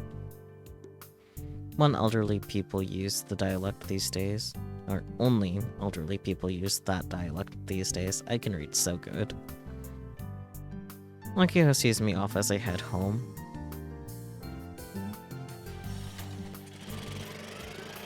I cast my gaze up at the night sky. The northern region is steeped in red, almost like it's oozing blood. And that's the aurora. A luminous phenomenon visible from the north and south poles, as well as other locations nearby. This primarily occurs when streams of plasma particles produced by the sun also known as solar wind, interact with the Earth's magnetic field. The principle behind an aurora's luminescence mirrors that of a fluorescent light, and while the most famous auroras take the form of curtains, they're not restricted to just that shape. For example, one type of aurora is capable of radiating light across the entire sky, albeit in a rather dim fashion. The name originated from Aurora, the goddess of dawn in Roman mythology. Meow.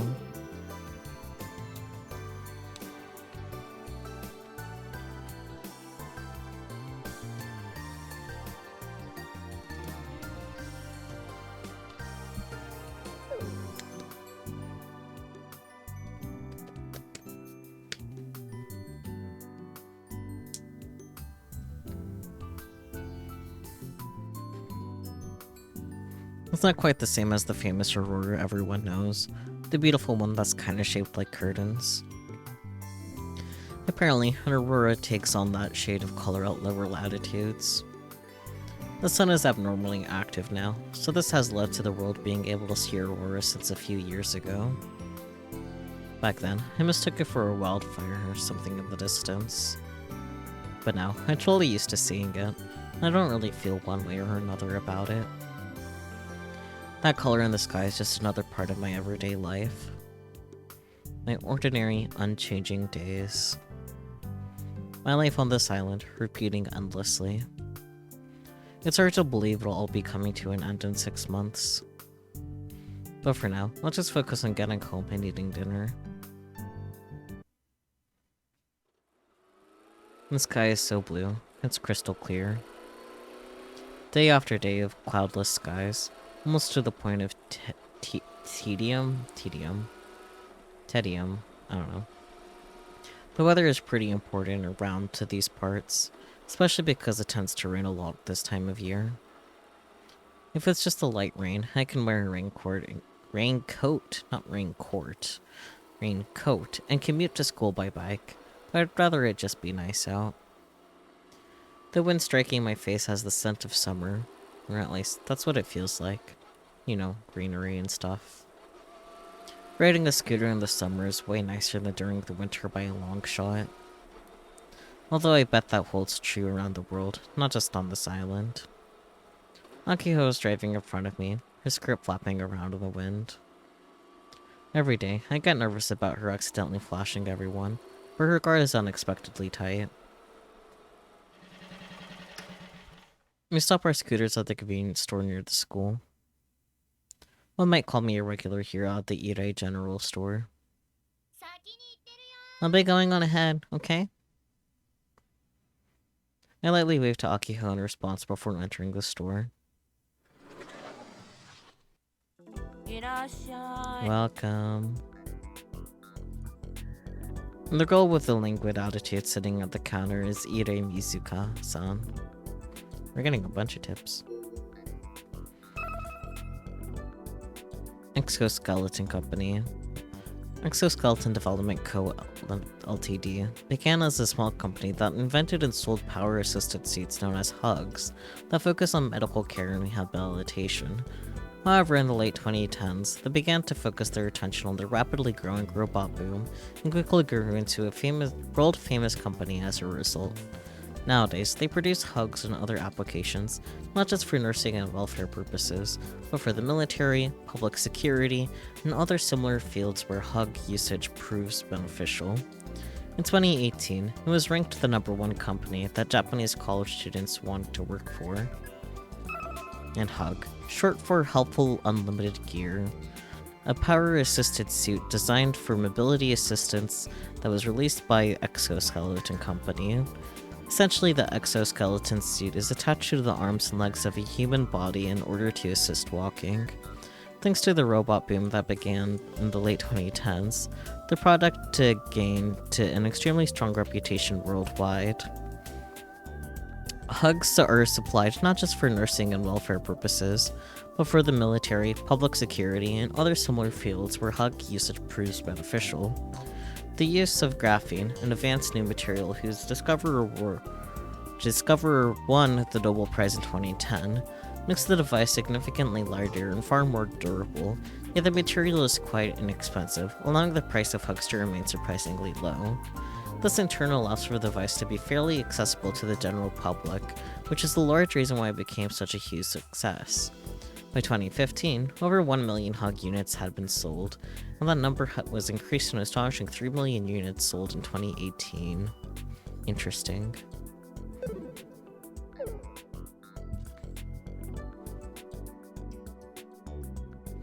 She's the daughter of the store's owner and works here on most weekdays. She's helping with the family business. She is Misane's classmate. In other words, I've known her since I was in elementary school. This older girl who barely even uses makeup has become somewhat of a minor celebrity among students at my high school. With her easygoing personality, she speaks openly and frankly with all the teenagers who drop here to shop. She was left paralyzed from the waist down in a traffic accident back in college, but thanks to the fancy tech attached to her legs, her Hug, she gets by. The Hug is a power-assisted suit that quietly hit the medical care market in 2010, which was back before the robot boom started. Despite not being a robot, the Hug rode the robot wave and became huge, with over 3 million units sold worldwide. Even on a rural island like this, you occasionally see people walking around with them in town. Hugs even get used for non-medical things. You'll see special features on TV like, jogging with Hugs is in, and whatnot. I lightly nod my head at Mizuka-san. Hey, looking beautiful as usual.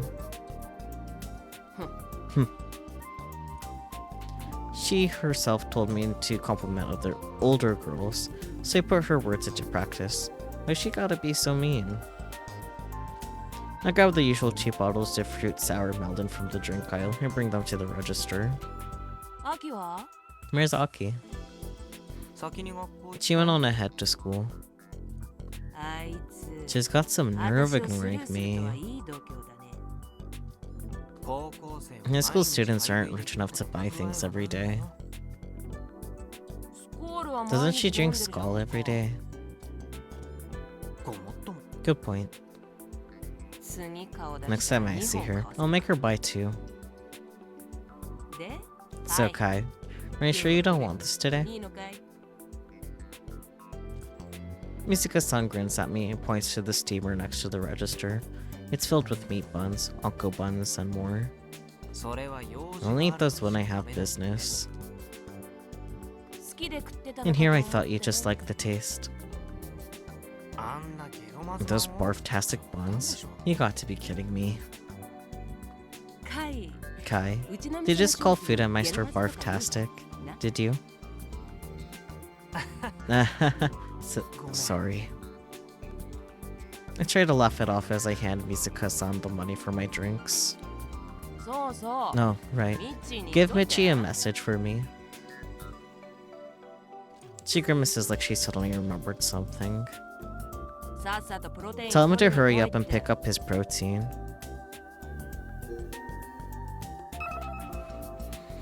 Protein, supplement. A supplement which features protein as the main component. Usually in powdered form, it's often mixed with water. It's popular among bodybuilders. So true.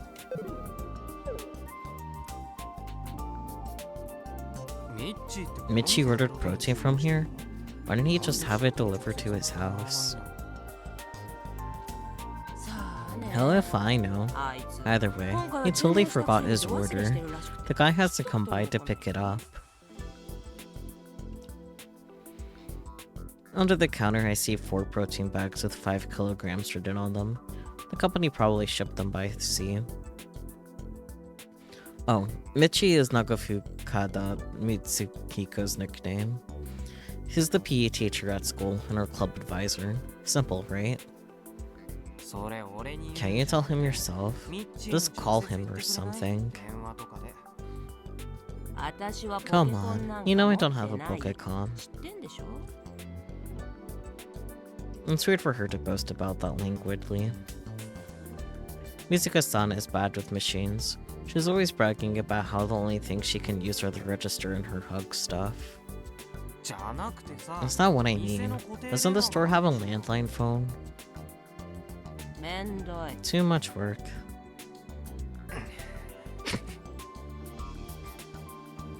I heard Michi was her classmate and friend, but maybe I'm misremembering. It's okay. Let him know, okay? Thanks.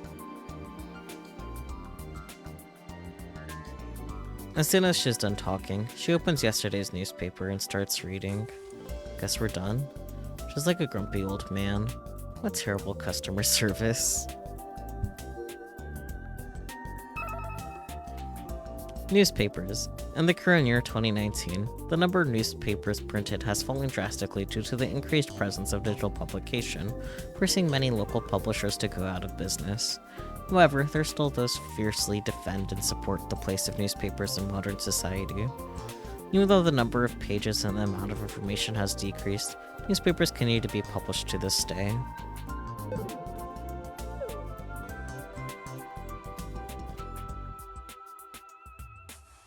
God, she's so scary. I thought Misane was bad, but Misaka-san is no slouch. Why are the women her age so terrifying? Or maybe those two are just special. Ah, crap, I spent way too much time chatting with Misaka-san. I need to hurry or I'm gonna end up late. Nyom. I reach the school gate and turn off the engine. It's a school rule that once you hit the entrance, you gotta turn off your scooter's engine and push it from there.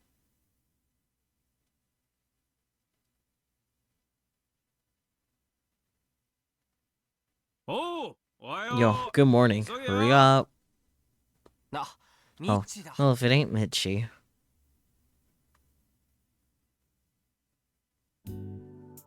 Perfect timing. Michi is at the gate, greeting students as they arrive.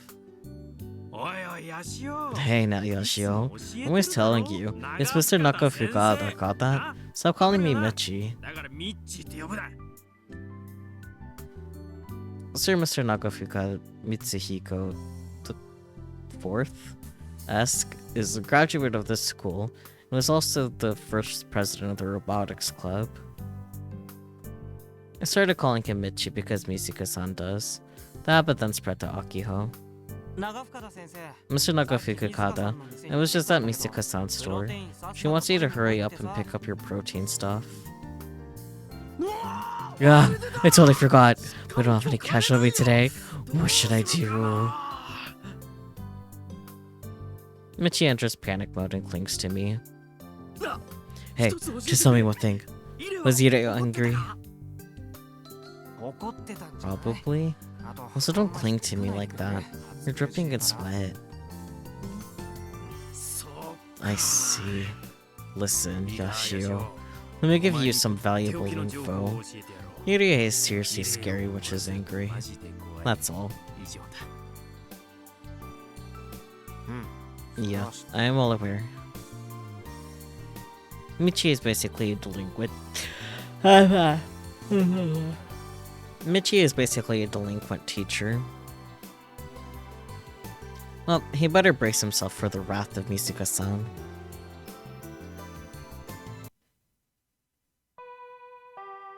Ding dong ding bong. I sit down in my usual spot in the shade of the tree by the club room and gaze up at the sky. After school, Akiho went to get the club room key from the faculty room, but she hasn't returned yet. It's been a while. It'd be a pain to check the faculty room and even more annoying if she got back while I was gone, so I'll just chill. The sunlight is getting stronger. The single tree in the courtyard is becoming more and more valuable to me. I have nothing to do, so I open the web browser. I find the headline about the new hug model in the news column, and I casually tap on it. Hello. The Exoskeleton Company is currently running a campaign to celebrate 3 million Hug Series units sold. During the campaign period, everyone who buys the Hug 06 Karuma introduced today will get 10,000 yen cash back. Much like an automobile or Pokécom, a hug can help make life easier in all kinds of key ways.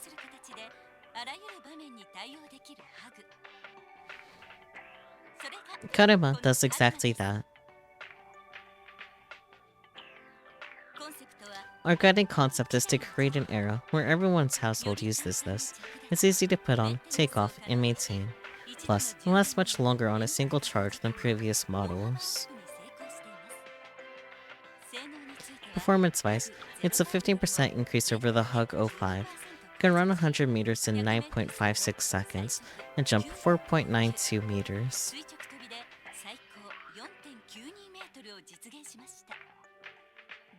The Hug OS has also improved learning functions over previous models in this series. If detects the slightest strain in the wearer's muscles and judges how they'll move, this means sufficient assistance. I guess I need a hug, damn. The Hug 06 Karuma is currently up for pre-order at Exoskeleton Company dealers nationwide. We've already received many pre-orders, so we might not be able to get your hug to you by release. We apologize.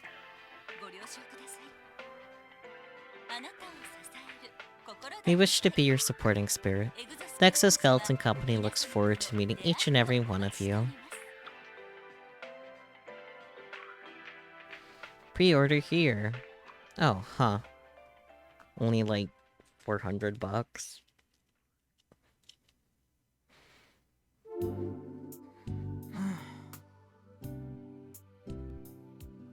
As expected, Misanai is there.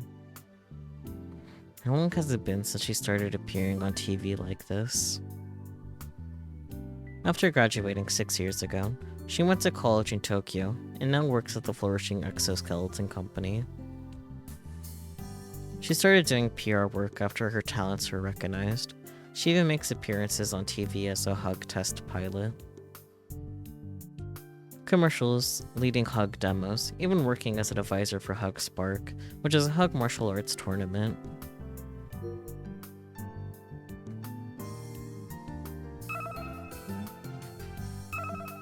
Hug Spark, a next-generation martial arts competition hosted by Exoskeleton Company. The event is dedicated to athletes who wear hugs designed for sports use. Beginning in 2016, the event has been held every March in the United States. The rules specify that martial artists must only use standing attacks, and that all competitors must be wearing hugs. The ring is about the size of a tennis court, leading to speedy, intense battles that have only grown more and more popular over time. Oh my. I'm gonna do a quick little save here, just to be all nice and cute. And I'm gonna be right back real fast. Yeah. Let's see. You guys don't need that.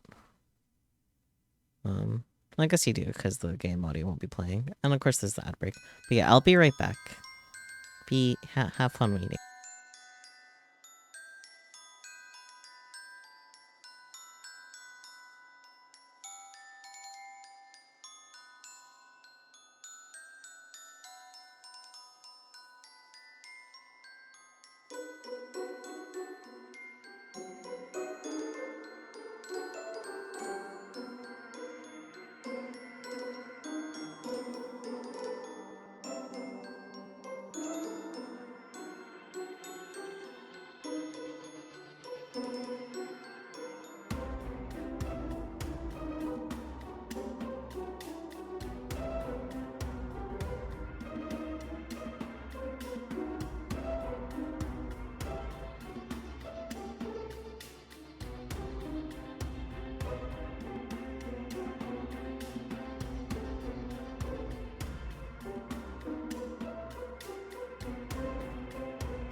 Okay, I'm back.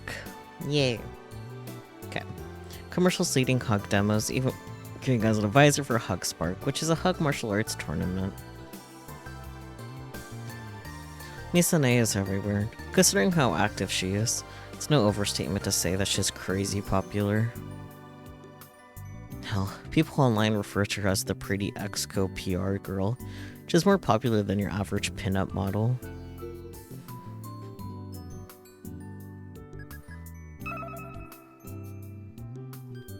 Exco, short for Exco, Skeleton Company, I can read.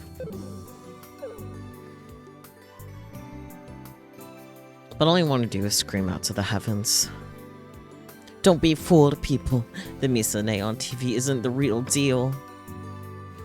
Man, I can't even begin to count how many times Misane made me bawl back when I was in elementary school. Just thinking about it gives me chills.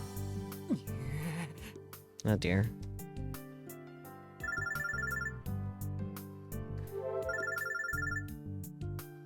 It's from Akio. It's strange for her to call me when we're at school. Accept call.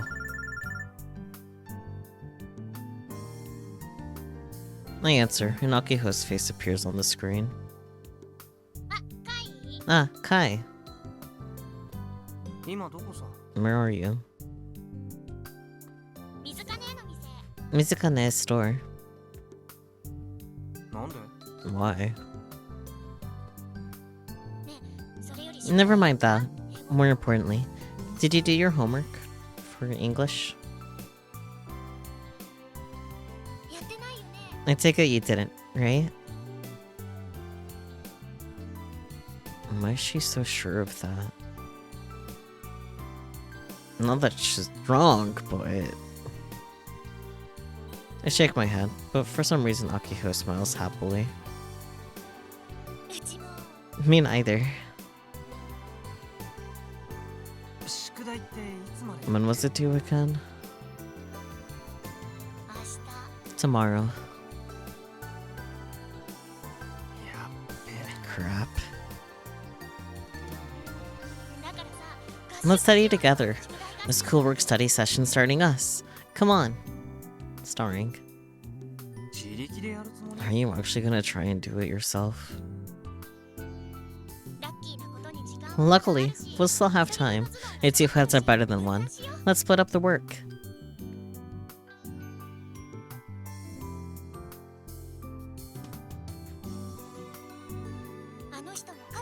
That person once said this.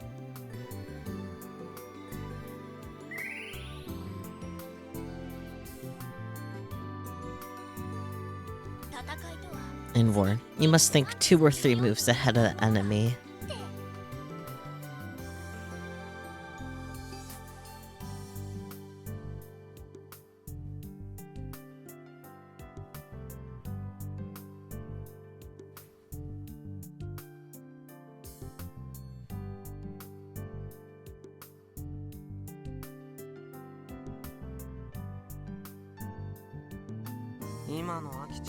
I like that you could think of even 1 move ahead right now, Aki-chan.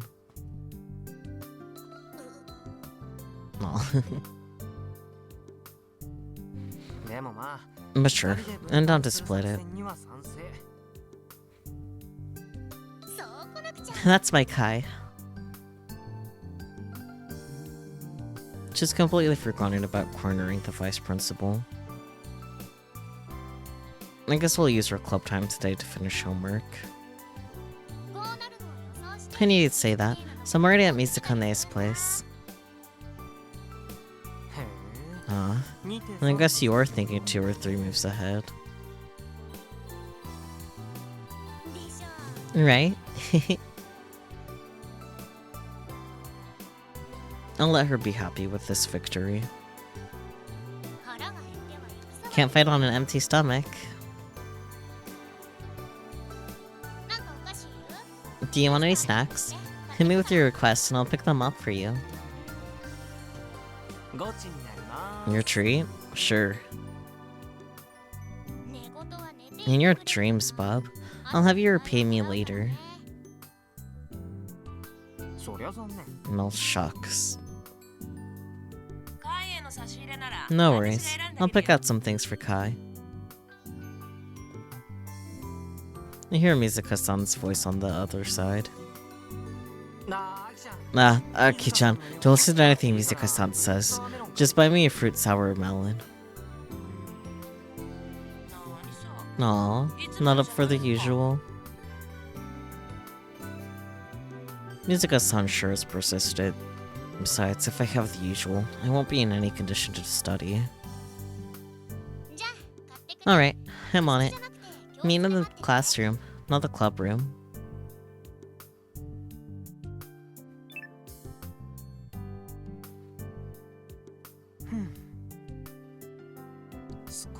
Maybe I'll get a bit dumb on my own.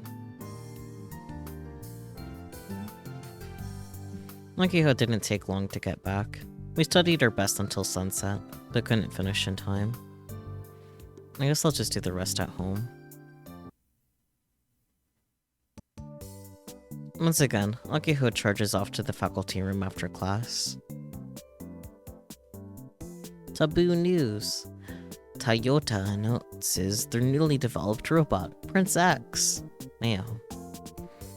It's stupidly hot outside, so I'm waiting in the classroom today, looking at Twippo to kill time. Twippo is a social media platform with limited character count posts on the internet. Pokecoms have their own app for it. Each post is called a tweep, and they form a timeline on screen based on when they were posted. If you follow someone else's account, it'll display their tweets in your timeline too. I'm following around 100 people. If you follow a lot of people, your timeline basically gets flooded with constant updates. It's a real pain to try and keep up with it all like that, so you can split tweets into multiple lists. List A is for Robotics Club members, so I guess you could say it's for friends. Till last year, our club had more than 2 people in it. Given our current state, Akiho is the only one in List A. Prince X is so cute. The design taste is good that even though it's a giant robot, I think it's cute. Expected from the world-renowned Toyota. It would be amazing if you could put this electric engine in Gumbuild 1.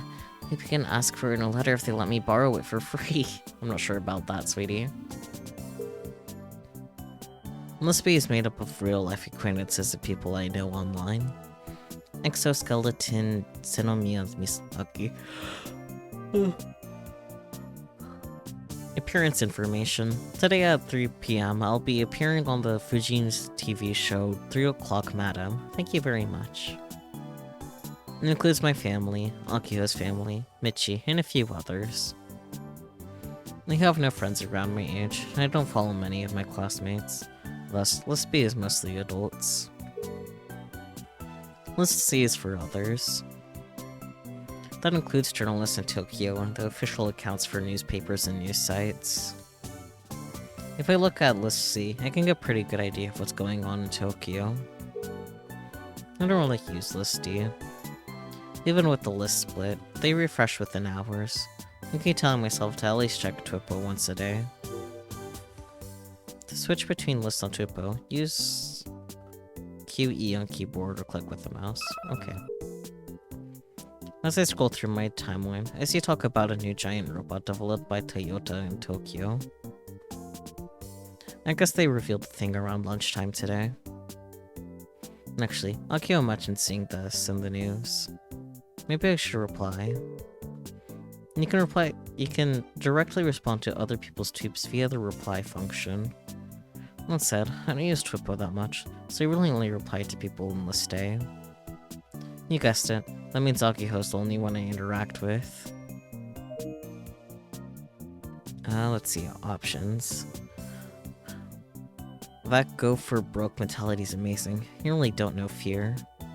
Can you just put an electric car engine to solve the problem? I thought it was more ugly than cute. Honestly, the go for broke mentality is type of thing is what I was initially thinking upon saying that, so let's go with that one.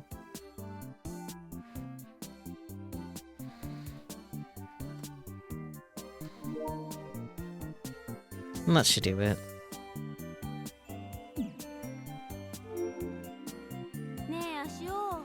Hey, Yashio, can I ask you for a favor?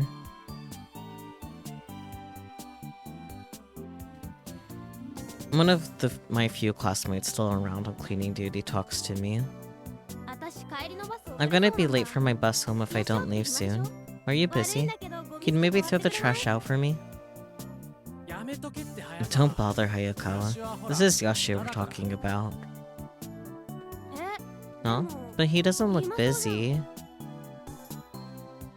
It's not like I look like I have much... Blah, blah, blah. It's not that I look like I have free time. I do have free time. But I'm currently stuck in this room. Who knows when Madame President is gonna get back. I decided to turn down her request in the only way I know. I don't mind taking your place. Wait, really? Oh my gosh, thank...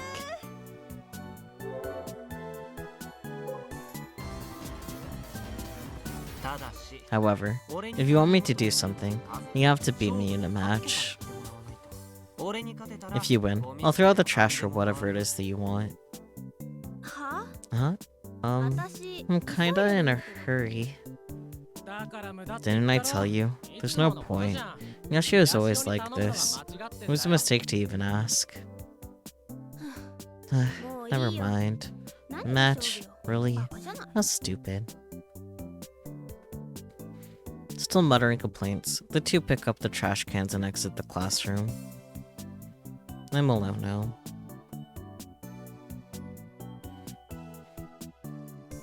Wait, if Hayakawa was seriously about to miss her bus, why couldn't Takahashi take out the trash alone?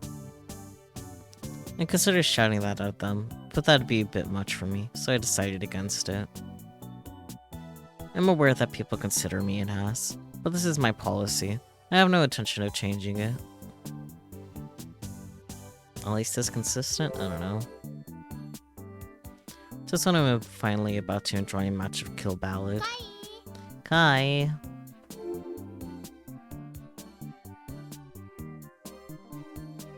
Akiho returns with the clubroom key in hand. The key is stored in the faculty room, so she has to go and pick it up every time we have club. To the clubroom. Yeah.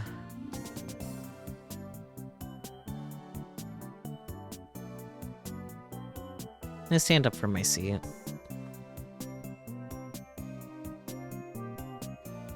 We exit the classroom and walk together toward the clubroom. Was the vice principal in? Nope. So, I don't think the VP has been coming to school lately. You haven't seen her either, right?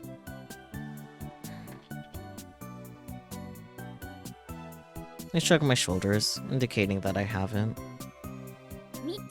Michi might know something. Maybe I'll interrogate him.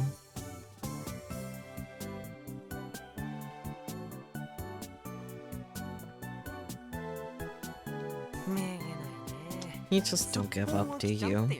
Maybe I should call you Snapping Turtle from now on. Boo, that's lame.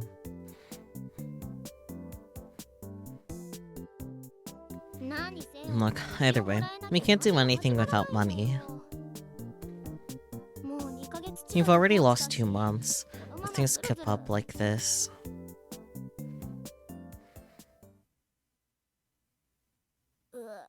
Ugh.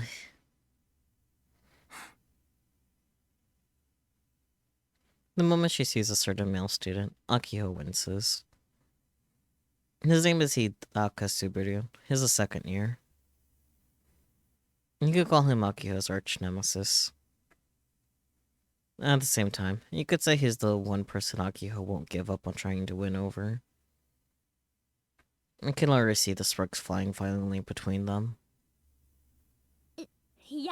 Hey, Hidaka-kun!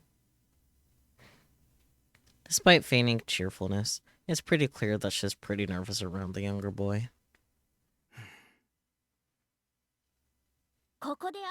It's been a year and 3 months since you first met here, which means... it's time to join the Robotics Club and join us in building the giant robot of justice together.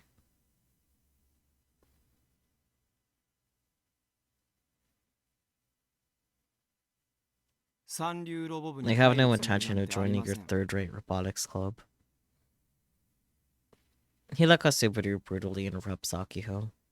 I've given you the same answer over 20 times. Come on, the robotics club needs your technical skills, Hidaka-kun.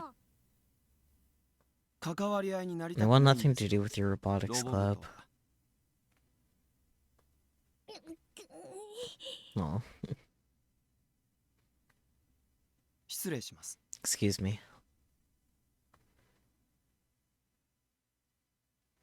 Not even a bow. Hidaka Subaru changes from his indoor shoes to his regular ones, then leaves. I'm gonna win him over. If this is the last thing I do. Akiho's face is bright red. She looks like she's going to start stamping her feet in frustration.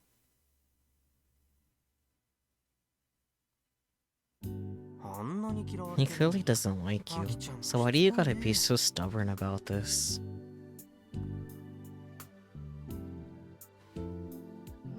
Hey, this is your problem too.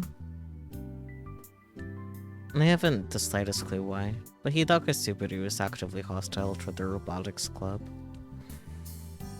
He was the one student who came to watch our club last year, but it wasn't long before he started calling us stuff like third-rate and worthless. Well, I guess it only makes sense. In terms of technical skills, Subaru is on a completely different level. In junior high, he apparently entered Robo 1 solo and won 3rd place. He never entered again after that. According to Michi's intel, he's even capable of repairing broken wristwatches. I understand why he looks down on us, to an extent. If he ever joined the robotics club, he'd immediately be our ace. Heck, even though he's younger, he'd probably make a better club president than Akiko. He's not wrong about us being third-rate, though. Don't say things like that, Kai. You gotta accept reality for what it is. I know, but I still can't just go and say sure and be fine with it. All sorts of people make fun of our little club. It wasn't nearly this bad when Akiho and I joined up as new students. It's hard to say when it began, but I think it was after last year's new student club orientation.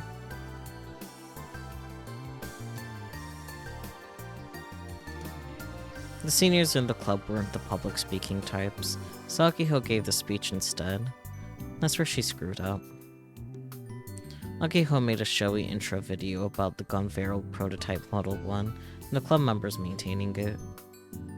The BGM for the video was the Gonvero theme song, sung by Akiho herself. Oh dear. I'm sure you can imagine how all of that went over. And so, the only student who came to check our club out was Hidaka Subaru. He must have come to pick a fight. This year, Akiho and I ended up alone. She did her best to learn from her prior failures, and didn't show the robot. But mid-speech, Akiho had an attack, and was sent to the infirmary. Since I don't care about robots, it was over. So it made total sense that we couldn't get any new recruits. Plus, right after that, Akiho requested a 10-fold increase to her budget, causing the student council and the VP to snap. As a result, even the underclassmen got a bad impression of Akiho burned into their minds. And so, our club and the gun build project became the objects of ridicule. Students started referring to it as the homegrown scrap. Sure, compared to the high-tech robots being made by huge companies worldwide, ours is both ugly and has super low specs. I'd even heard people say that it still hasn't been completed after 8 years, it'll never get finished. So, they say it's a waste of club funds, that our budget would be better off given to other clubs. I can't argue with that. Hell, you could even argue that the robotics club has been given too much special treatment up until now. And all of that was because of the groundwork that Misane put in as the founding member of the organization.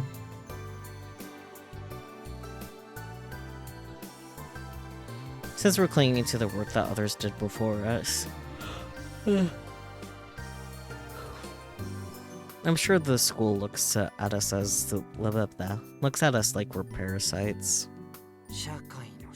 Illustrates society pretty well, huh? Alright, time to go ham on Kill Ballad today. I think that to myself as I sat on my back in the club room. Time to recharge.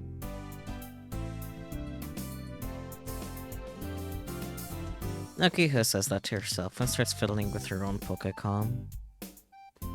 Anime appears on the screen.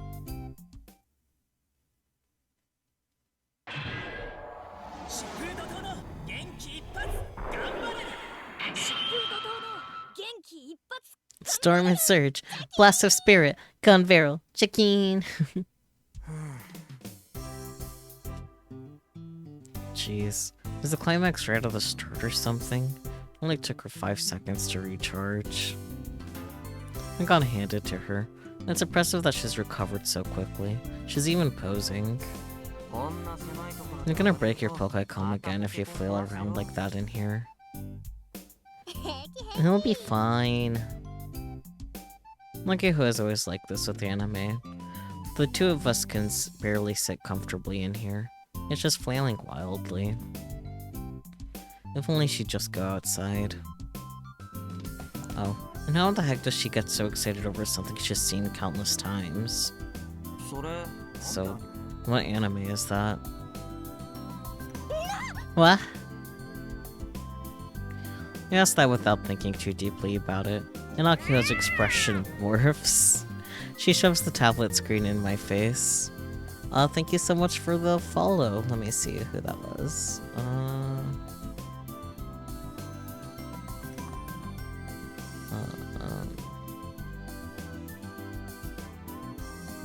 Lime VT. Yeah, thank you so much for the follow, Lime VT. I hope you're enjoying stream thus far.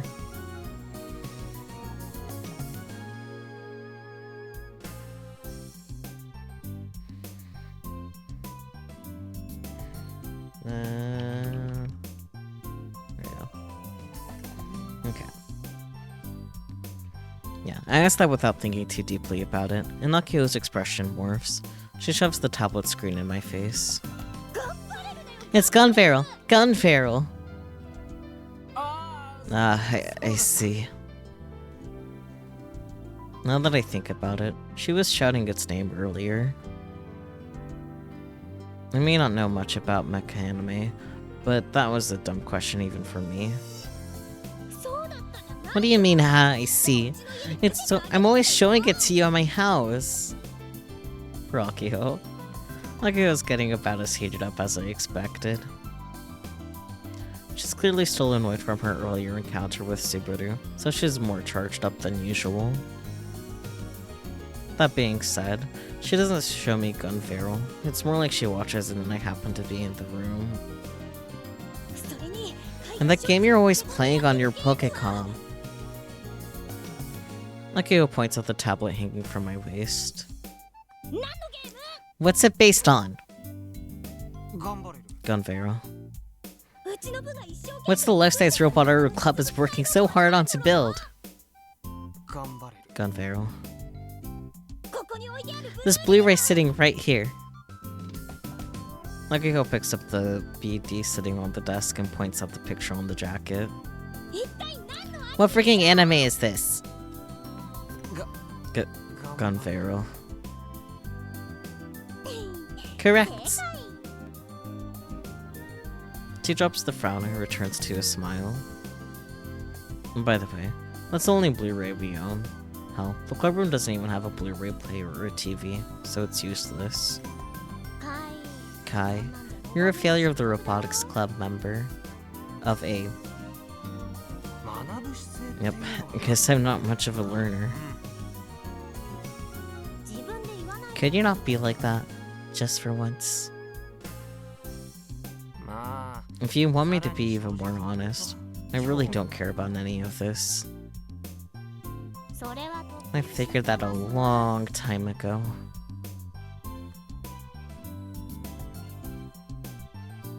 Akiho shrugs her shoulders in exasperation, and for some reason pulls out the whiteboard in the corner.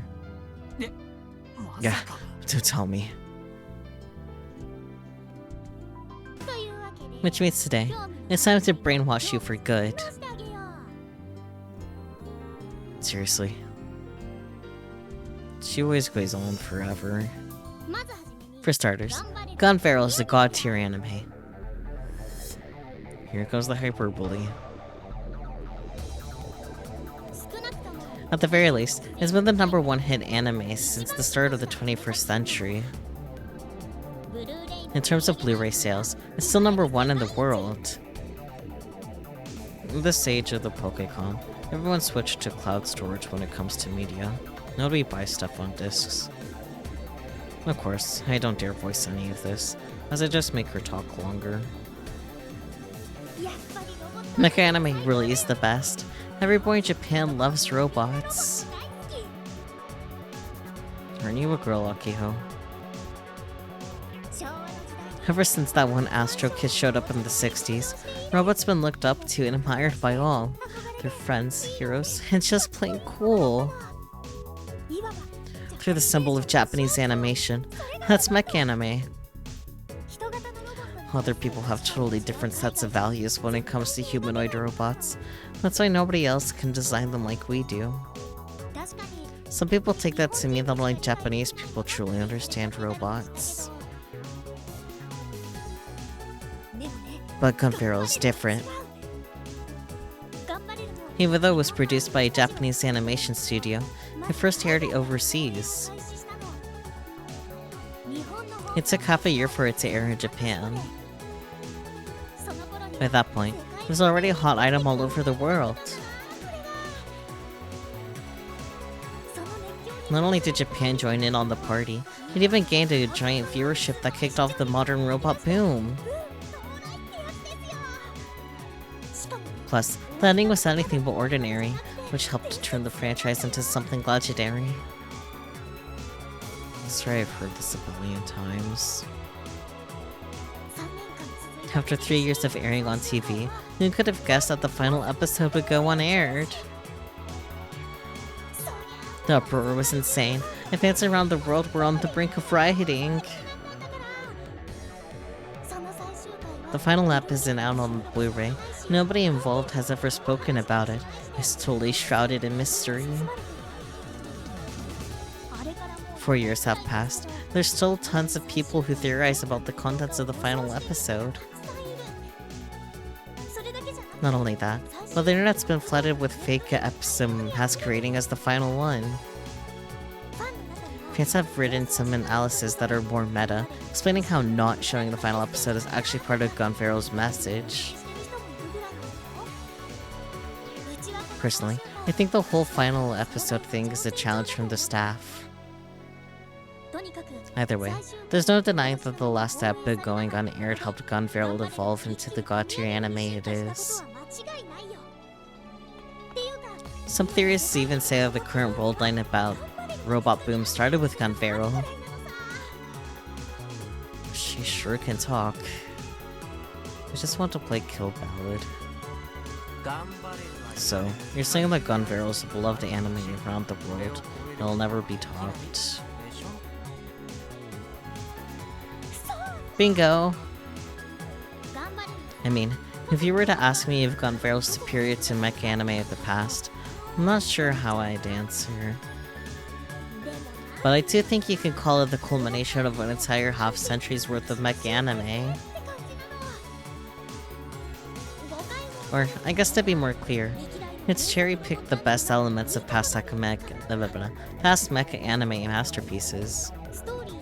It's the classic tale of a noble hero, but that nobility is thoroughly explored via strong character development, and it's very easy to understand. All the characters are good people, and you can empathize with them. That's why people get so fired up and emotional about it.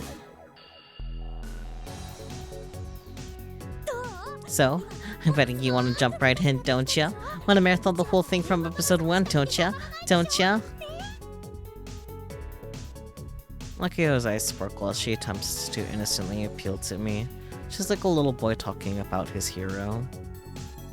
Heck, even I'm starting to get a little excited. Just kidding. Nope, I'm not interested. Nah, you contrarian. Honestly, I think you're the only high school girl in the world who can speak so passionately about mech anime. Another brainwashing fail? Fine, I'll watch it on my own.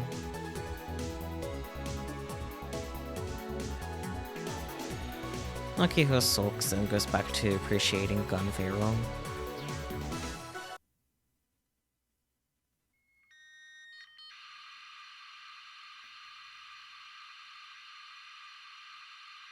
Ichigooka Park. Tanagashishima. Unknown. Perspective. Interesting.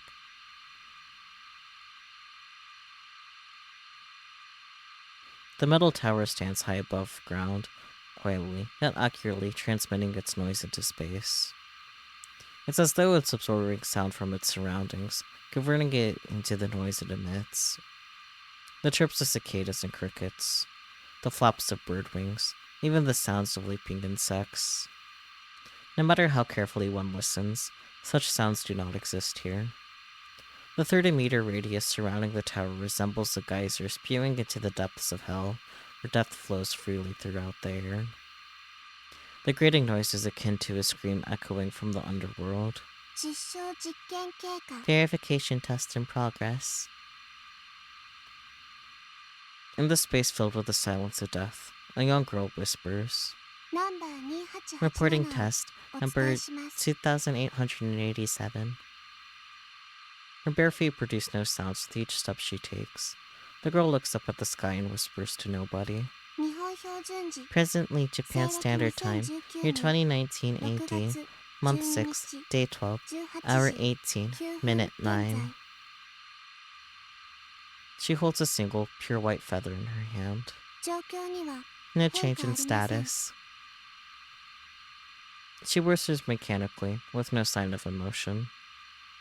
She shows no sign of minding the noise. Report of verification test 2887 complete. Just then, the wind blows. It's strong enough to cause the plants to sway. However, neither the girl's hair nor the edges of her soft clothes budge an inch. Only the feather in the girl's hand floats gently into the air. The pure white feather melts into the dust-colored sky. While her gaze follows the feather's path, the girl, expressionless until then, narrows her eyes in a seemingly pained manner. She quietly speaks into the wind. Whose eyes are those eyes? Are you fucking kidding me?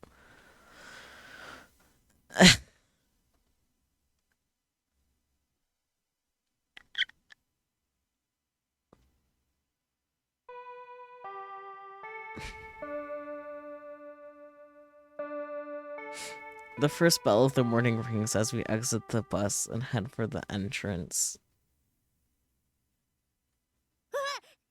Yeah, the bell. Akiko doesn't even bother opening her umbrella. She steps off the bus and makes a dash for the entrance. Kai, we'll be late if we don't hurry.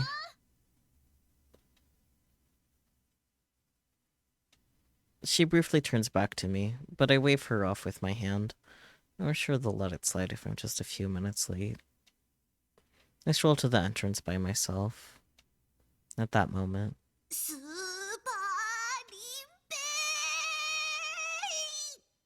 Super Rinpei.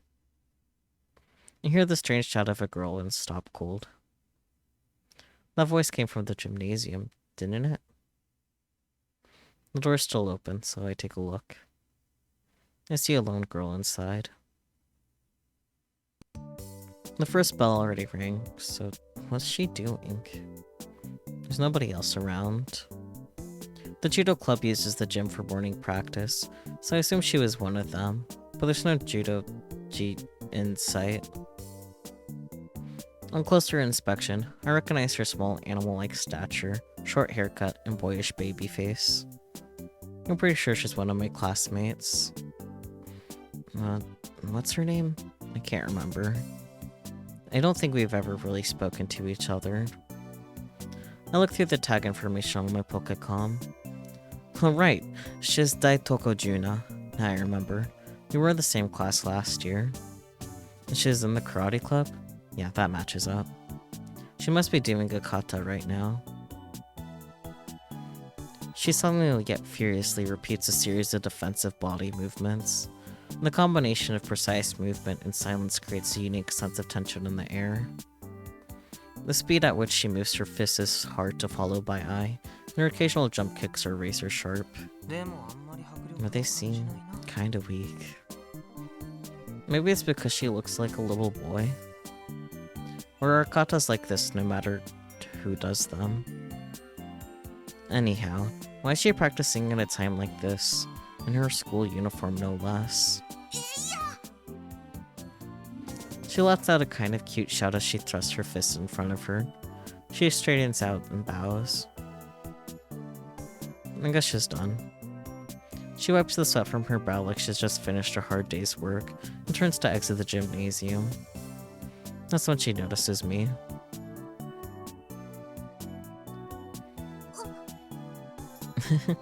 Small.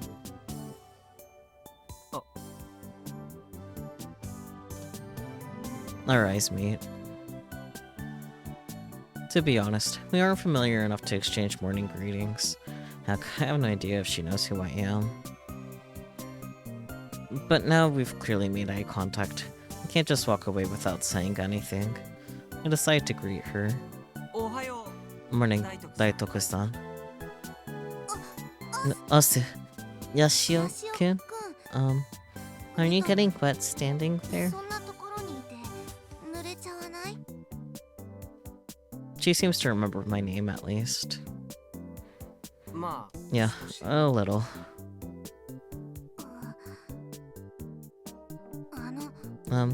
Were you watching me the whole time? I was. I see. That's embarrassing.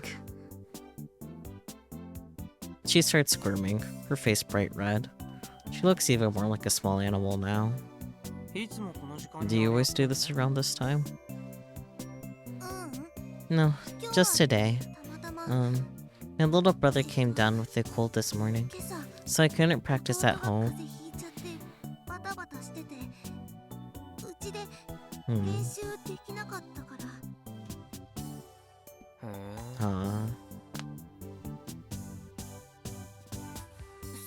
So, could you please not tell anyone about what you just saw?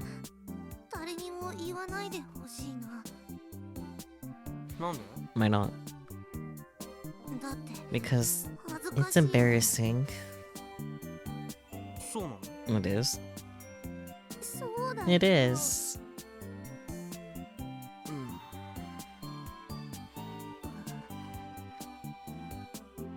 For some reason, we stand around silently for a while. This is really awkward. Oh, more importantly, for spell ordering, I need to leave before the teacher comes by. Oh, great. So, I'll be going now. Daitoko Juna says that hurriedly and runs off toward the entrance. Her steps are light, like she has springs on her feet. From behind, she looks like a junior high boy wearing a sailor uniform. It's kind of charming.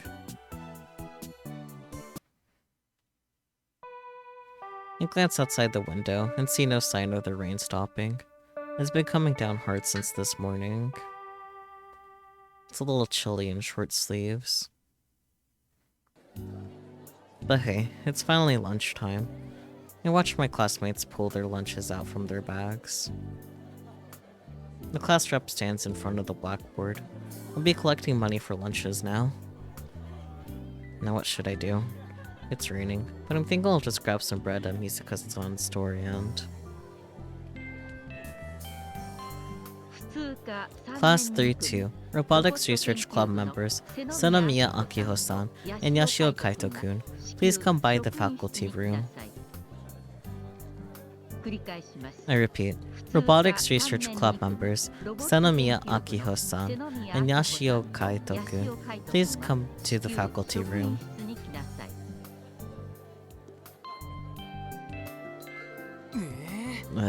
What? I'm more materially dumbfounded by the sudden broadcast. Akiko quickly stands up from her seat.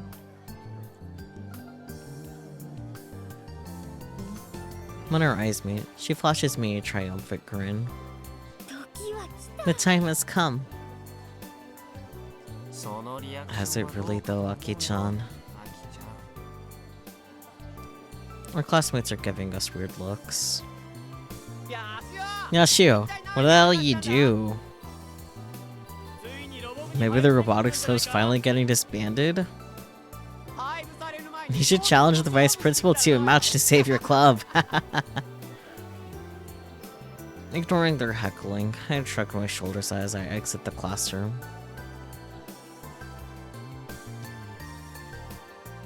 Akiho follows after me. Her expression is bursting with energy. It wouldn't be far off to say her entire body is glowing, and that her eyes are shining with hope. The voice on the broadcast was Vice Principal Usui, wasn't it? Oh no. She wasn't freaking out, so I couldn't tell. This has gotta be about the club budget. The Vice Principal is finally willing to meet with us. Oh, I'm getting fired up. I don't know if this is the right type for optimism.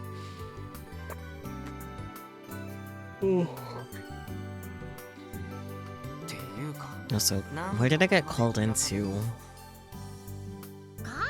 Because you're in the robotics club too. Duh. Now, let's go. I follow the high-spirited Akiho to the faculty room, gently running my hand over my stomach. Couldn't this have waited till after I had lunch? Excuse us. Akiho yanks open the door vigorously and announces her arrival in a loud voice, barging into the faculty room shortly after. I politely nod to the faculty around us and follow her inside.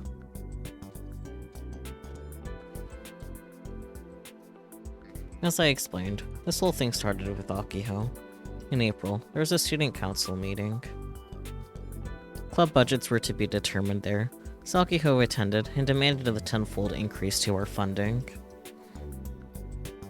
I did my best to stop her beforehand, but despite the club being a shadow of its former self, it was well funded. Other clubs complained about it all the time. Akiho just had to go and throw oil onto the fire. She refused to back down. Naturally, the council had enough of it. Akiho got in trouble once the VP caught wind, and things got worse when she started making her demands directly to her. She wasn't the least bit repentant either. In the end, the VP went ballistic. And so here we are, with all funding to the Robotics Club on indefinite hold. A pretty definitive message of cool your heads for the time being. And that about sums up the current state of affairs. Vice Principal, Robotics Club members Sonomiya Akiho and Yashio Kaito are here as asked.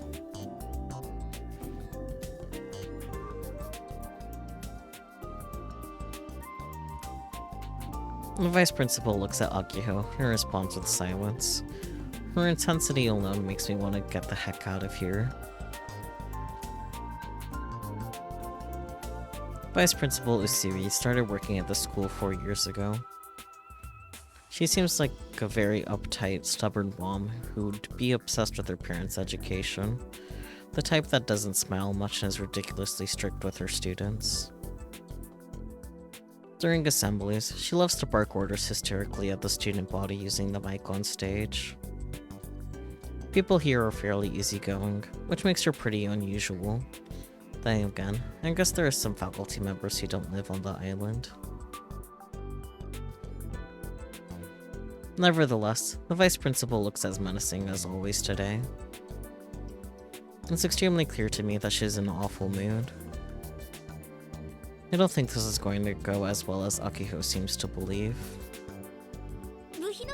This is about the club budget, right? Thank you for finally making a decision. We should get straight to the point, considering our tight schedule. I'd like the money as soon as possible. Akiho's words and actions, while innocent, are putting me on edge. Who knows when the vice principal is going to flip her lid at this point.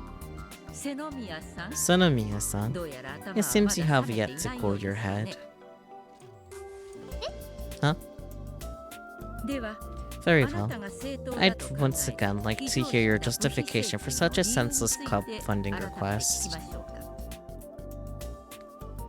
The fact that she's not getting angry is scary in and of itself.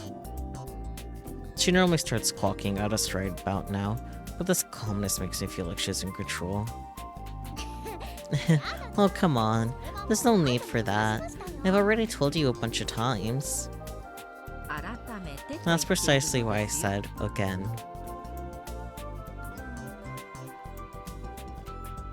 Akiho flashes me a troubled expression for a moment, straightens up her back, and starts explaining.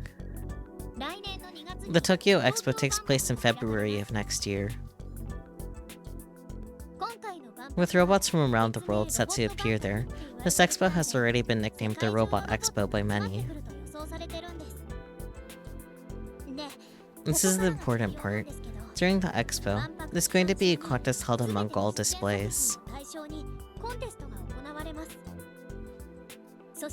They're gonna decide who the best, most polished robot in the world is among the entrants, and the best one will be the grand prize winner.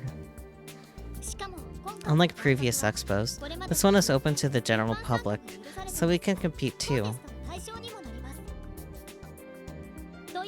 So long story short, her club is entering our giant robot of justice, Gun Barrel Prototype Model 1 into the expo. But with our current budget, there's no way we'll be able to finish it in time. In order to complete it in half a year, we need every last bit of money we can get. Yep, this is Akiho's reasoning. She's determined to enter her club into the Tokyo Expo. This is one dream she absolutely refuses to budge on. Hell, I want to support her too, if possible. But there are quite a few hurdles in the way. Senomiya-san, have you learned nothing? Your explanation just now was completely unchanged from the ones you gave me before. Of course. Do you really think we're just going to give you money because you wish to go to the expo? She makes a very good point. And what has the Robotics Club done as of late? What achievements do you have to speak of? As for that gigantic robot body, the giant robot of justice, Gun Barrel Prototype Model 1. Okay, Gun Build 1. Call it what you will. The robot has been under construction for 8 years, yet still shows no sign of completion. Which is exactly why we need the money to finish it in half a year. It does not matter how much money you get your hands on, when you have only 2 club members to speak of. That's not true. I'll complete him no matter what. On what grounds? Through sheer willpower. Unacceptable.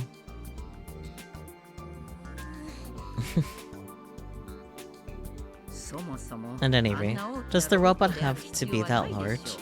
I believe it'd be more appropriate to build a robot the size of our own students, yes? If you did as such, you would not require the excess funding you requested. But Outcome Build 1 is the crystallization of the Robotic Club's sweat and tears. It's a dream to bring him to the expo. I can't back down on this. You're being preposterous.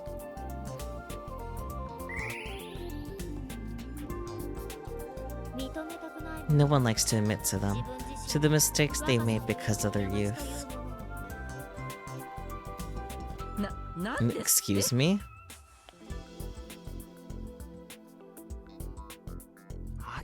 Aki-chan, what are you saying? This is already hard enough as it is. I know Akio can get emotional. I know plenty well how strong her feelings are for the Robotics Club. But this isn't how he went over the vice principal. The two of them glare at one another. If I'm not too careful, there's no doubt I'll get dragged into it too. The teachers seem to agree, so the faculty room is silent. Very well. Sanamiya-san, how about this? Unexpectedly, the one to break the silence is the vice principal. I need to see results from the Robotics Research Club. Results? The Robotics Club exists because your sister did great things. That's why her association was promoted to a club. You should learn from her example. Oh crap, I've got a bad feeling about this. Mr. Nagafukada. Yes? At the sound of the vice principal's sharp voice, Michi, dozing off at his own seat, jumps to his feet. He basically tumbles his way over to the vice principal's desk. To the vice principal's desk. Vice principal, what do you need? The robot competition you mentioned the other day. Explain it once more. Robo 1 is gonna be held in Tokyo on Sunday, 2 weeks from now.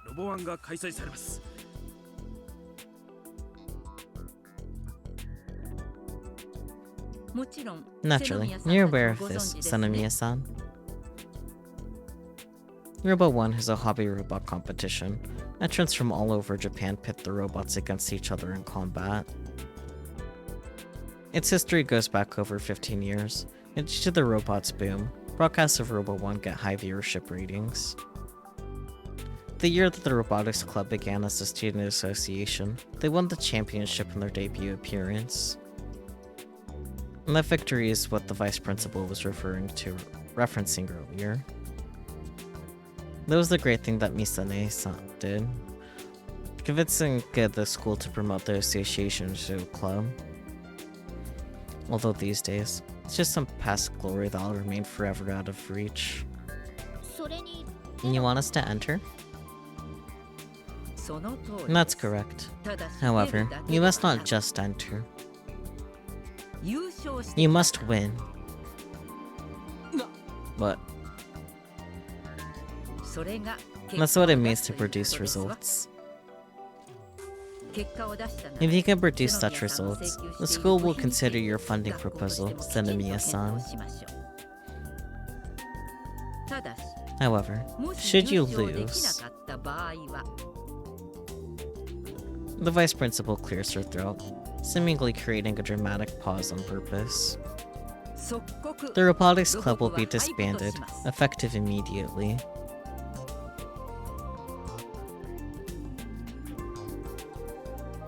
I see. So that's her aim, eh?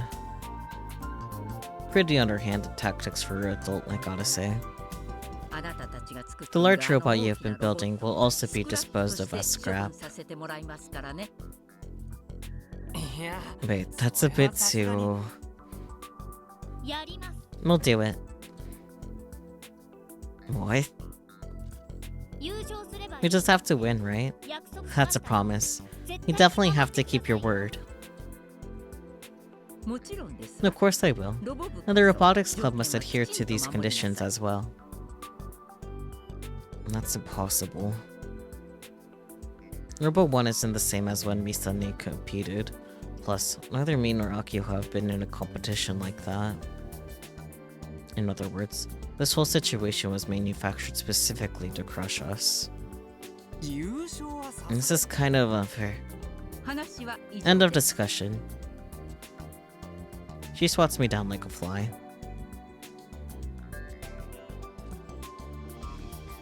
I look toward Michi for help. However, his standing got attention and grimacing.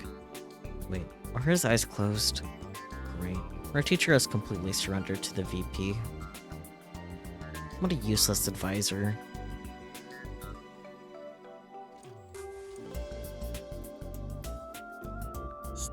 Excuse me. Akiho bows deeply and exits with squared shoulders. Excuse me. I leave the savage atmosphere of the faculty room and take a deep breath. This is real bad. I think to myself as I rub my exceedingly empty stomach.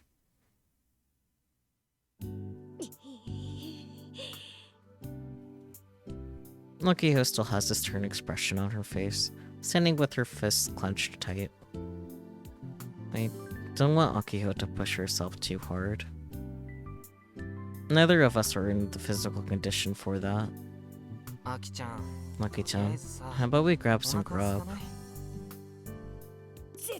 I'll win, no matter what. That's not gonna happen, no matter what. How could we possibly just show up and win?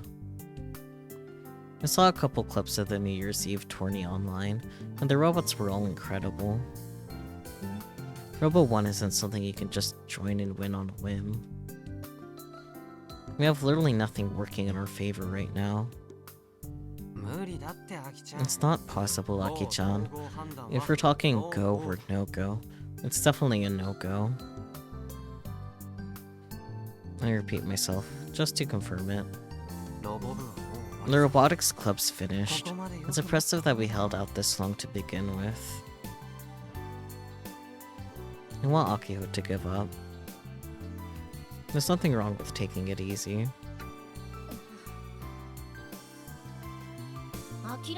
The moment you give up is the moment that achievable dreams become unachievable. Maki-chan, we don't even have a hobby robot. No. I can tell by the look on her face that she's finally realized that simple fact. You really went and accepted the VP terms without even thinking, huh?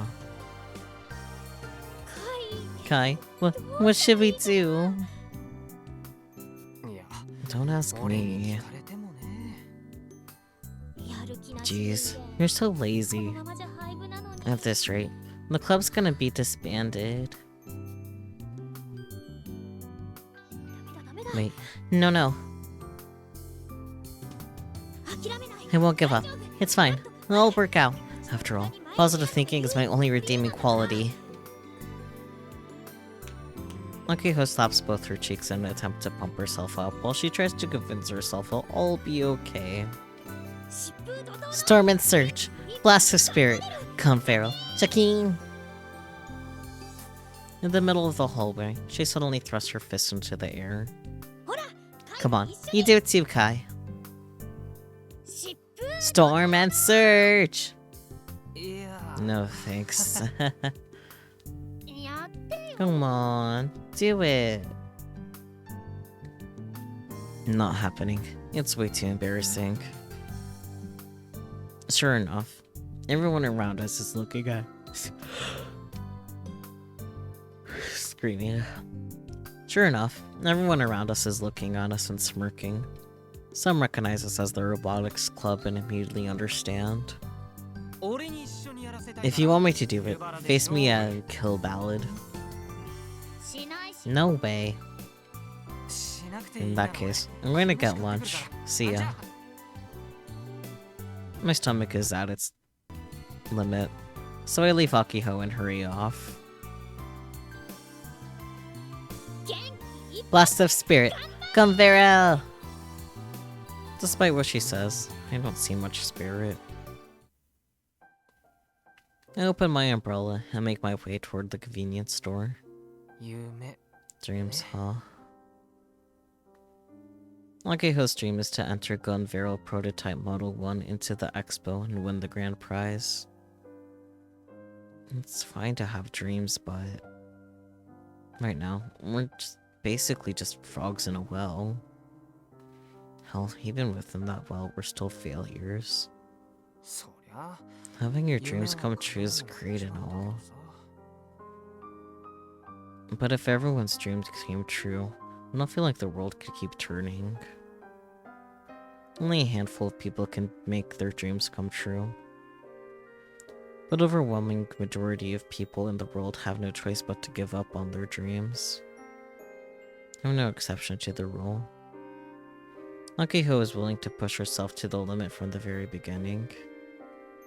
She's the type who charges into things headfirst without even considering her own health. And the club president's been that way since forever. That's why I want nothing more than to hold her back by her collar and stop her from going any further. I'm starving. Wait, the bell's ringing? Is lunch break already over? I don't have time to go to Misaka-san's store. Man, this sucks. As soon as I complain, my stomach growls again, and I dejectedly return to the classroom, hungry.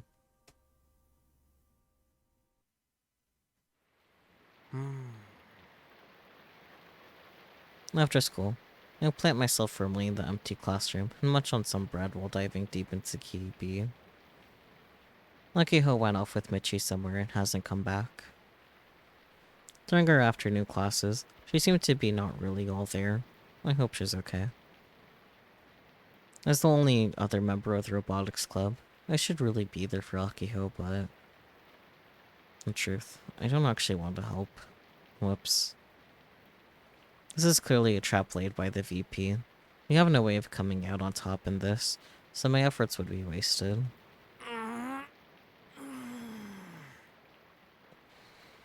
Between matches, I stretch out and cast my gaze out of the window.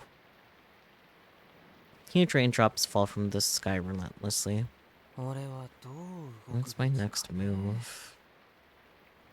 I'm certain Akiho isn't just going to take this sitting down, so I need to come up with a plan of my own. But either way, my number one priority is to keep Akiho from pushing herself too hard. I should go before it really turns into a downpour. At the end of the day, it's common for people to keep putting off their problems that are right in front of them. Whoa, way too expensive. Can't help but voice my thoughts. Since it's lunch break, I'm chowing down on some food while looking over a hobby robot site. It's a URL that Akiho sent, but I recoil on my seat just looking at some of the numbers on the screen. These prices aren't something a high school student can afford. The cheapest one is around 30,000 yen. When you look to the high end, some robots go over 200,000 yen. These are all pre-made kits after all. It's normal. They're essentially finished products.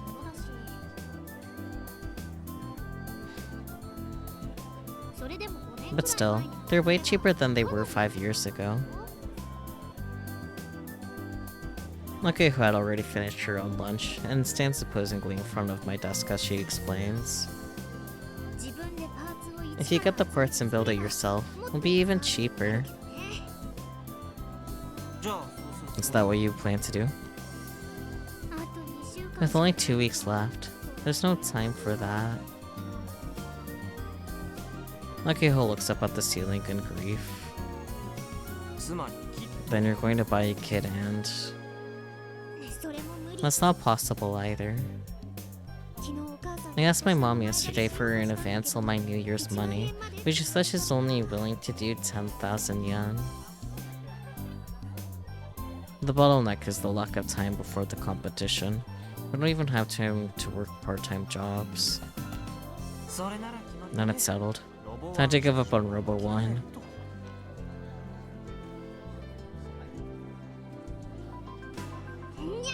You big jerk. Akio starts messing up my hair again.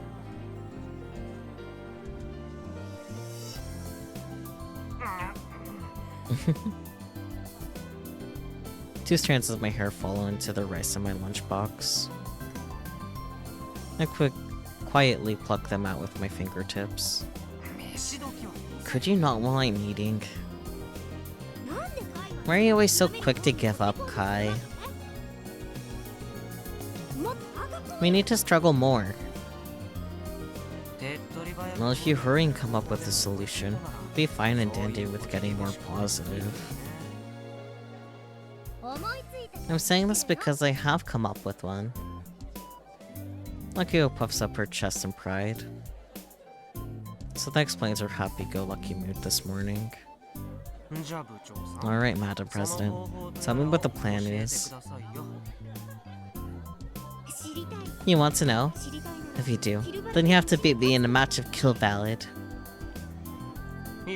I'm down. It's not like you have any chance of losing to you. I was just trying to copy you is all. Jeez. I shrug my shoulders and pop a rolled egg into my mouth. Anyway, listen up. We're going to revive the honorary prize.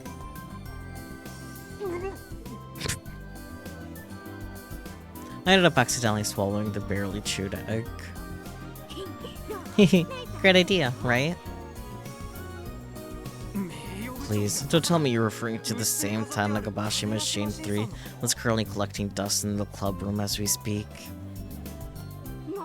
That's the one. The former Robo 1 champ returns after 9 years.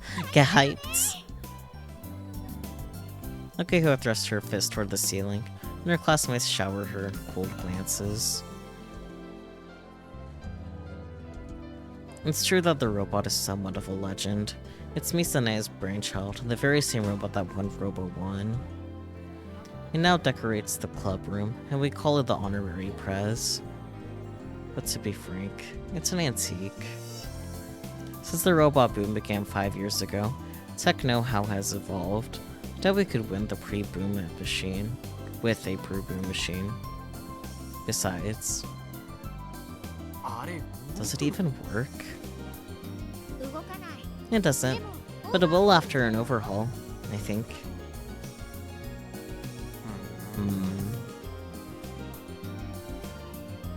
I stuff some sausage into my mouth. Make sure to chew it properly and gulp it down.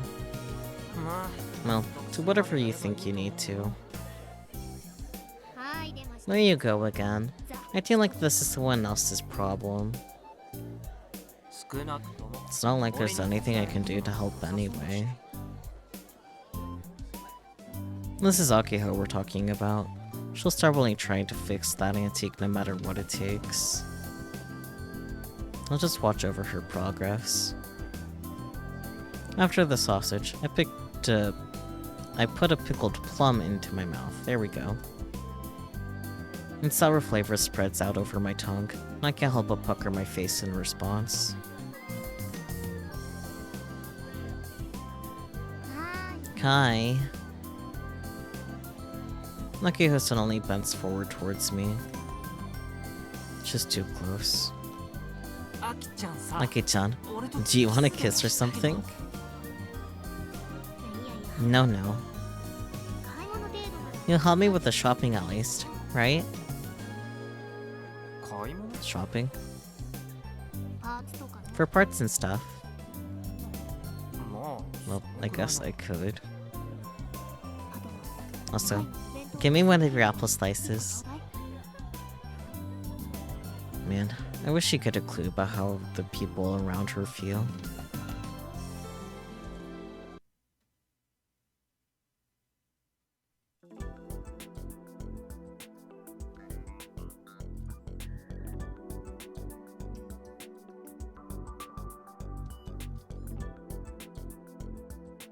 Akiho POV again. I see.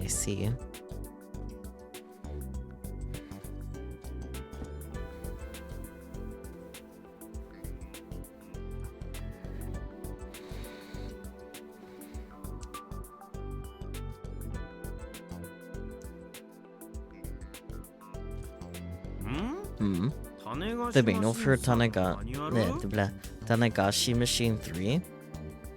Before that continues, I'm gonna go get some more water. Hang on.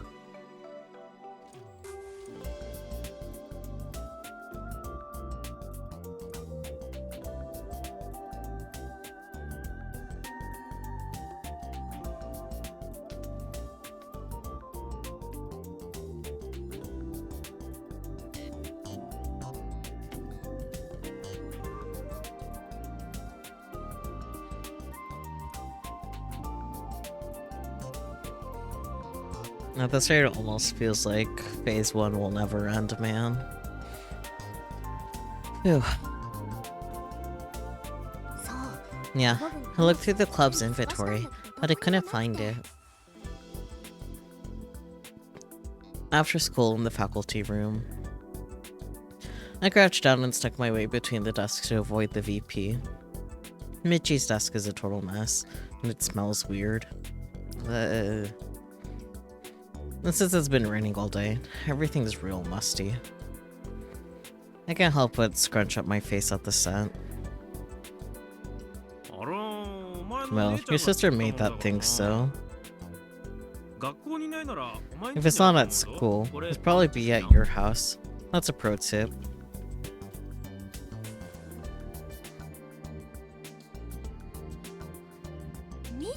You're not sure, Michi? Michi has a long history with the club. He was part of the association, and was even the club's first president. When Tanagashi Machine 3 won Robo 1, Michi was the one who took the reward. There's still a commemorative photo by the entrance. And now, he serves as the club advisor. That's why I've been hoping he'd know anything and everything there was to know about the Robotics Club, but... Now, do you really expect people to remember where they put something a decade ago? Not really, but... There you have it. This April, the Robotics Club was moved from the tech prep room to the equipment storage space in the courtyard. Most of the club's inventory is still packed into boxes and stacked up inside of it. Well, I was the one who packed it all up. I honestly don't remember if I saw the manual at the time. Well, I guess progress is progress. Now I know it could be at home. Alright. In order to pump myself up, I pumped my fists into the air despite still being crouched down. Oh, if I end up needing parts, you're chipping in. Since you're a reviser and all, I'm expecting good things. Hey, little Sonomiya. There's just one thing I want to tell you. What? There's a certain saying. I really like it, so I want you to remember it well. Etch it into your heart. Relying on others leads to no good. Do everything you can on your own, even if you make mistakes. You can wear those failures as badges of honor later. I can read. What do you think? Pretty good, right? Are you saying you're not gonna pay up? I'm over here doing my best to find a way to win, so hearing him assume I'm gonna fail makes me angry. This is part of education. It's painful to me too. I could sympathize, little Sonomiya. Can you stop calling me that, Michi? How about you quit it with the Michi stuff? It's Mr. Nagafuka though. Got it? If you pay respect to your teachers, they might be more willing to do stuff for you later. That's another pro tip. Whatever. It was a mistake to expect anything out of you, Michi. Excuse me. I hurriedly flee the faculty room. I'm fairly certain the VP was glaring at me the whole time, but I pay her no mind. The doom and gloom sets in as I return to the classroom. Being club president sure is a lonely job. Up until now, I never really had much experience in leadership roles. You know, stuff like class rep or team captain. I automatically became the robotics club president when I became a third year, but nothing's been going great for me. The reason my reputation is in the mud is because of my beef with the student council and the vice principal. The more I think about it, the more my stomach starts to hurt. Not yet. This isn't over yet. I say out loud, trying to force myself to feel better. Oh my. Oh boy, this guy again. Oh man, why did I have to run into him now of all times? I spent over a year trying to get him to join our club because he'd be a rad addition to the team, but I still can't handle Hidaka-kun. I've legit never encountered such a jerk in an underclassman before. Hey Hidaka-kun, since you're here and all, how about joining?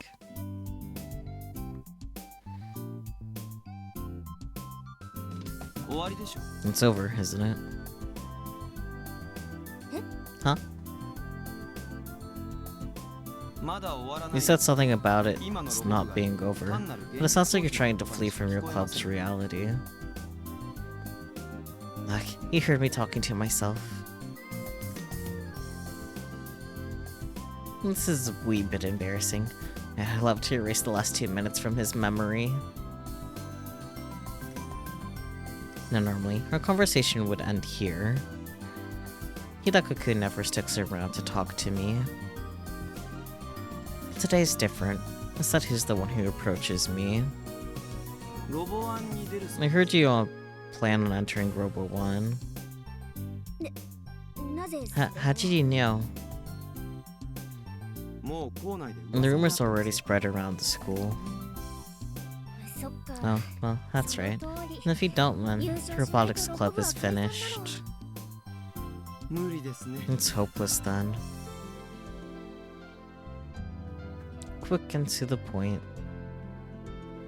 Hidaka-kun saying the same thing that Kai said. Is it? You know, you can't know until you try. I happen to know a thing or two about Robo 1. Huh? That's right. Hidaka-kun entered Robo 1 solo when he was in junior high and made it to 3rd place. This is exactly why I was trying to convince him to join the club.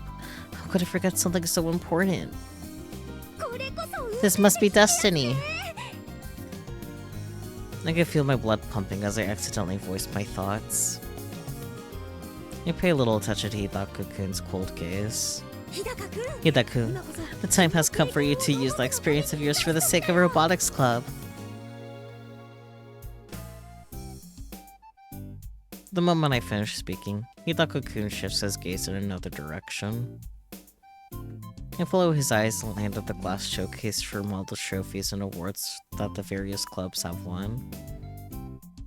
Among them is the group photo of the Robotics Research Association, back when they won Robo 1 9 years ago. Who's this nerd? Subaru.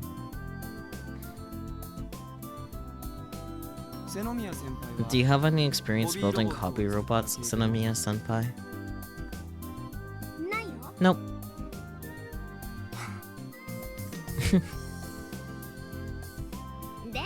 But I do have experience building much bigger robots.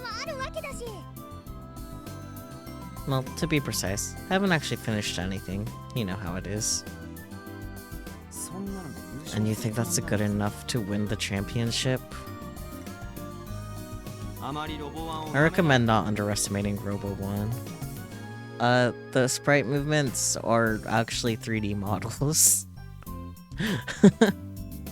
These aren't sprites. He comes with idle animations, yeah.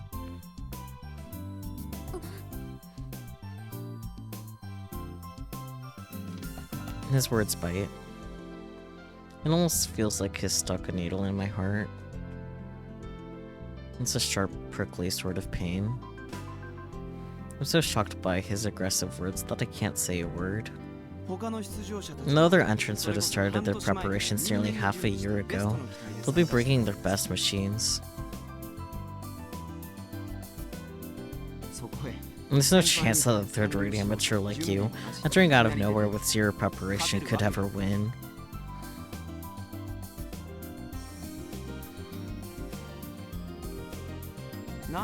That's nonsense. I managed to put my emotions back in order, then take a deep breath. So what? Are you entering the tournament then? No. You haven't competed since that one time, right? Why not? It has nothing to do with you. What is that pose? He spits out his response and abruptly tries to leave. Like, heck, I'm gonna let someone younger than me talk smack and just leave. How frustrating. If I could just get one decent comeback in. And so the words just fly out of my mouth. For the record, miracles aren't things you wait for. They're things that you make happen yourself.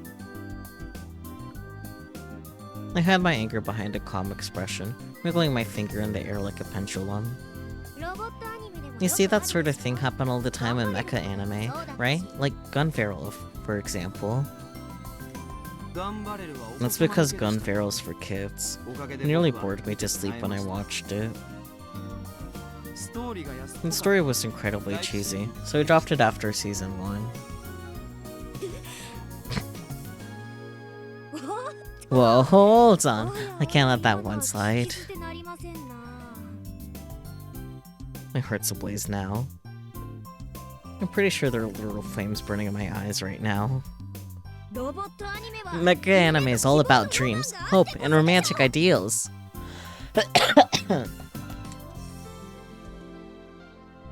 Water.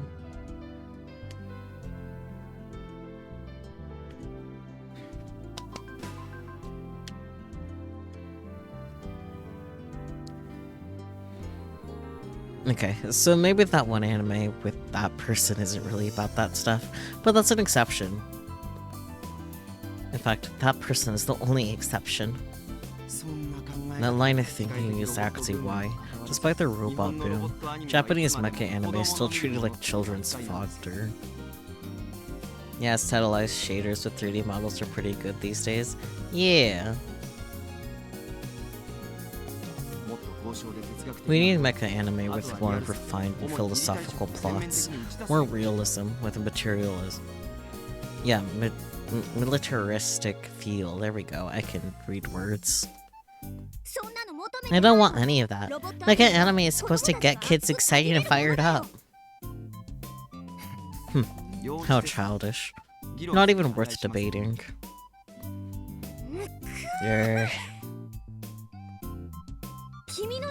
The real robot stories you talk about have people dying left and right. It's depressing. Real robots? What's that supposed to mean? You know, like how we have super robots and real robots? Tell me your definitions of super and real then, if you have any.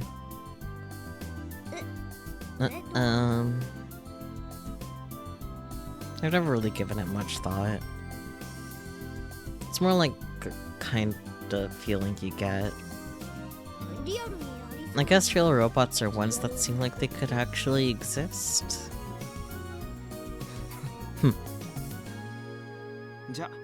I'll be taking my leave. I know I've said this many times, but could you refrain from speaking to me ever again? I want nothing to do with the Robotics Club. Hey, wait! I hurriedly try to stop Hidaku-kun. But if I do, this will just drag out our conversation. And the reality is that when it comes to this subject, we're on two completely different wavelengths. With that in mind, I resist the urge to chase after him. But once my flame is lit, it doesn't go out so easily. It's because he was a spoiled brat. I finally managed to shout out from the depths of my soul. Which of course results in all the students nearby having a good laugh at me as they head home. Back in the club room, I started to take Tanegashi Machine 3 apart, but since my energy has been totally sapped, I can't focus in the slightest.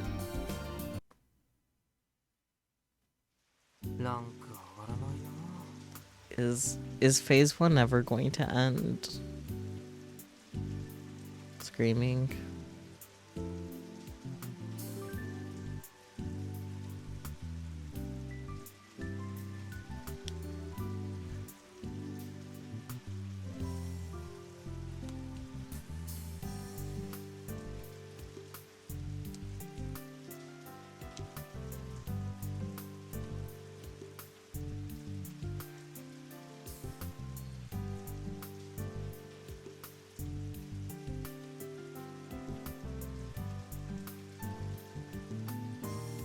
I'm a little confused.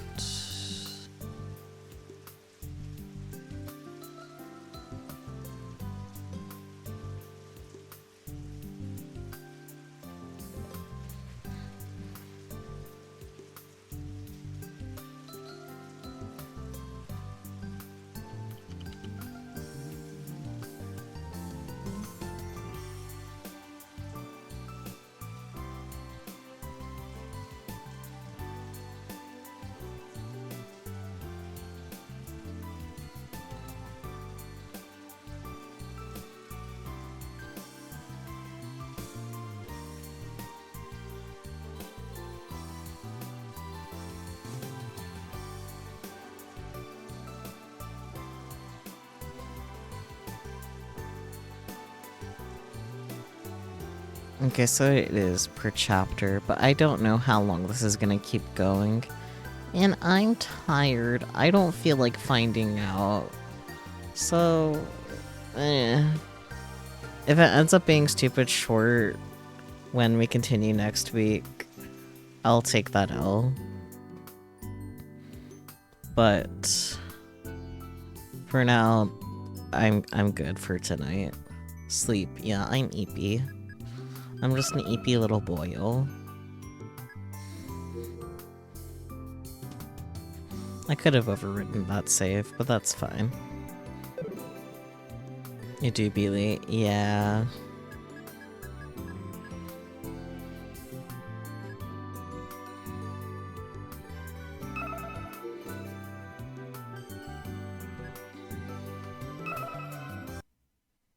Man, you get to see all this info. Haha. There we go.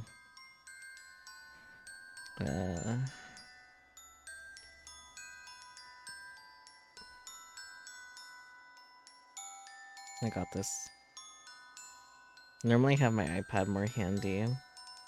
There we go. There we go. Yeah. Well, thank you guys so much for joining me during this game.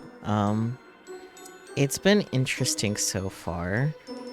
I don't like that we've already reached Solname no Dare no Me. Was not expecting any Solname no Dare no Mes at all, actually. Yeah.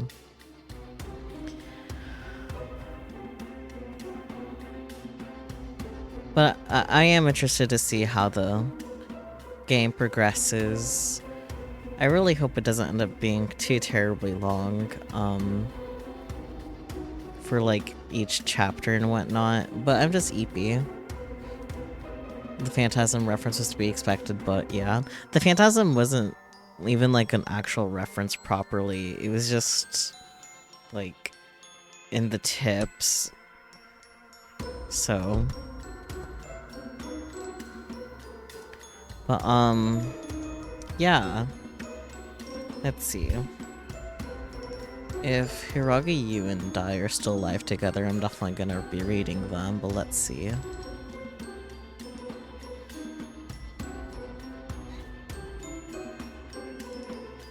They are not. Sad days. Oh, Ritsu would be a good choice. Ritsu is playing some Chrono Trigger right now.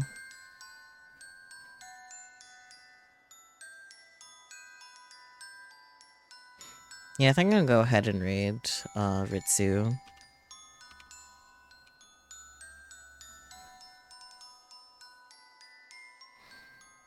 Yeah, they're currently playing some Chrono Trigger. But, yeah, otherwise, thank you guys so much for joining me. As always, I do look forward to see how the Science Adventure series continues. Yeah, tomorrow we'll be resuming Zero Escape. We'll see if we end up blindly getting onto the true end or first attempt. I'm not gonna count on it, though. We'll be picking some doors. Yeah. Yeah, that's all I got. I'm really tired. I don't have more thrill thoughts in my head right now. Yeah, it is pretty much 12, yeah. What is time? Good question. But yeah. Oh, raid message. Raid message. Go ahead and copy and paste that into Ritsu's chat when we land on there. And yeah. Everyone take care. Bye-bye. Ow, wow.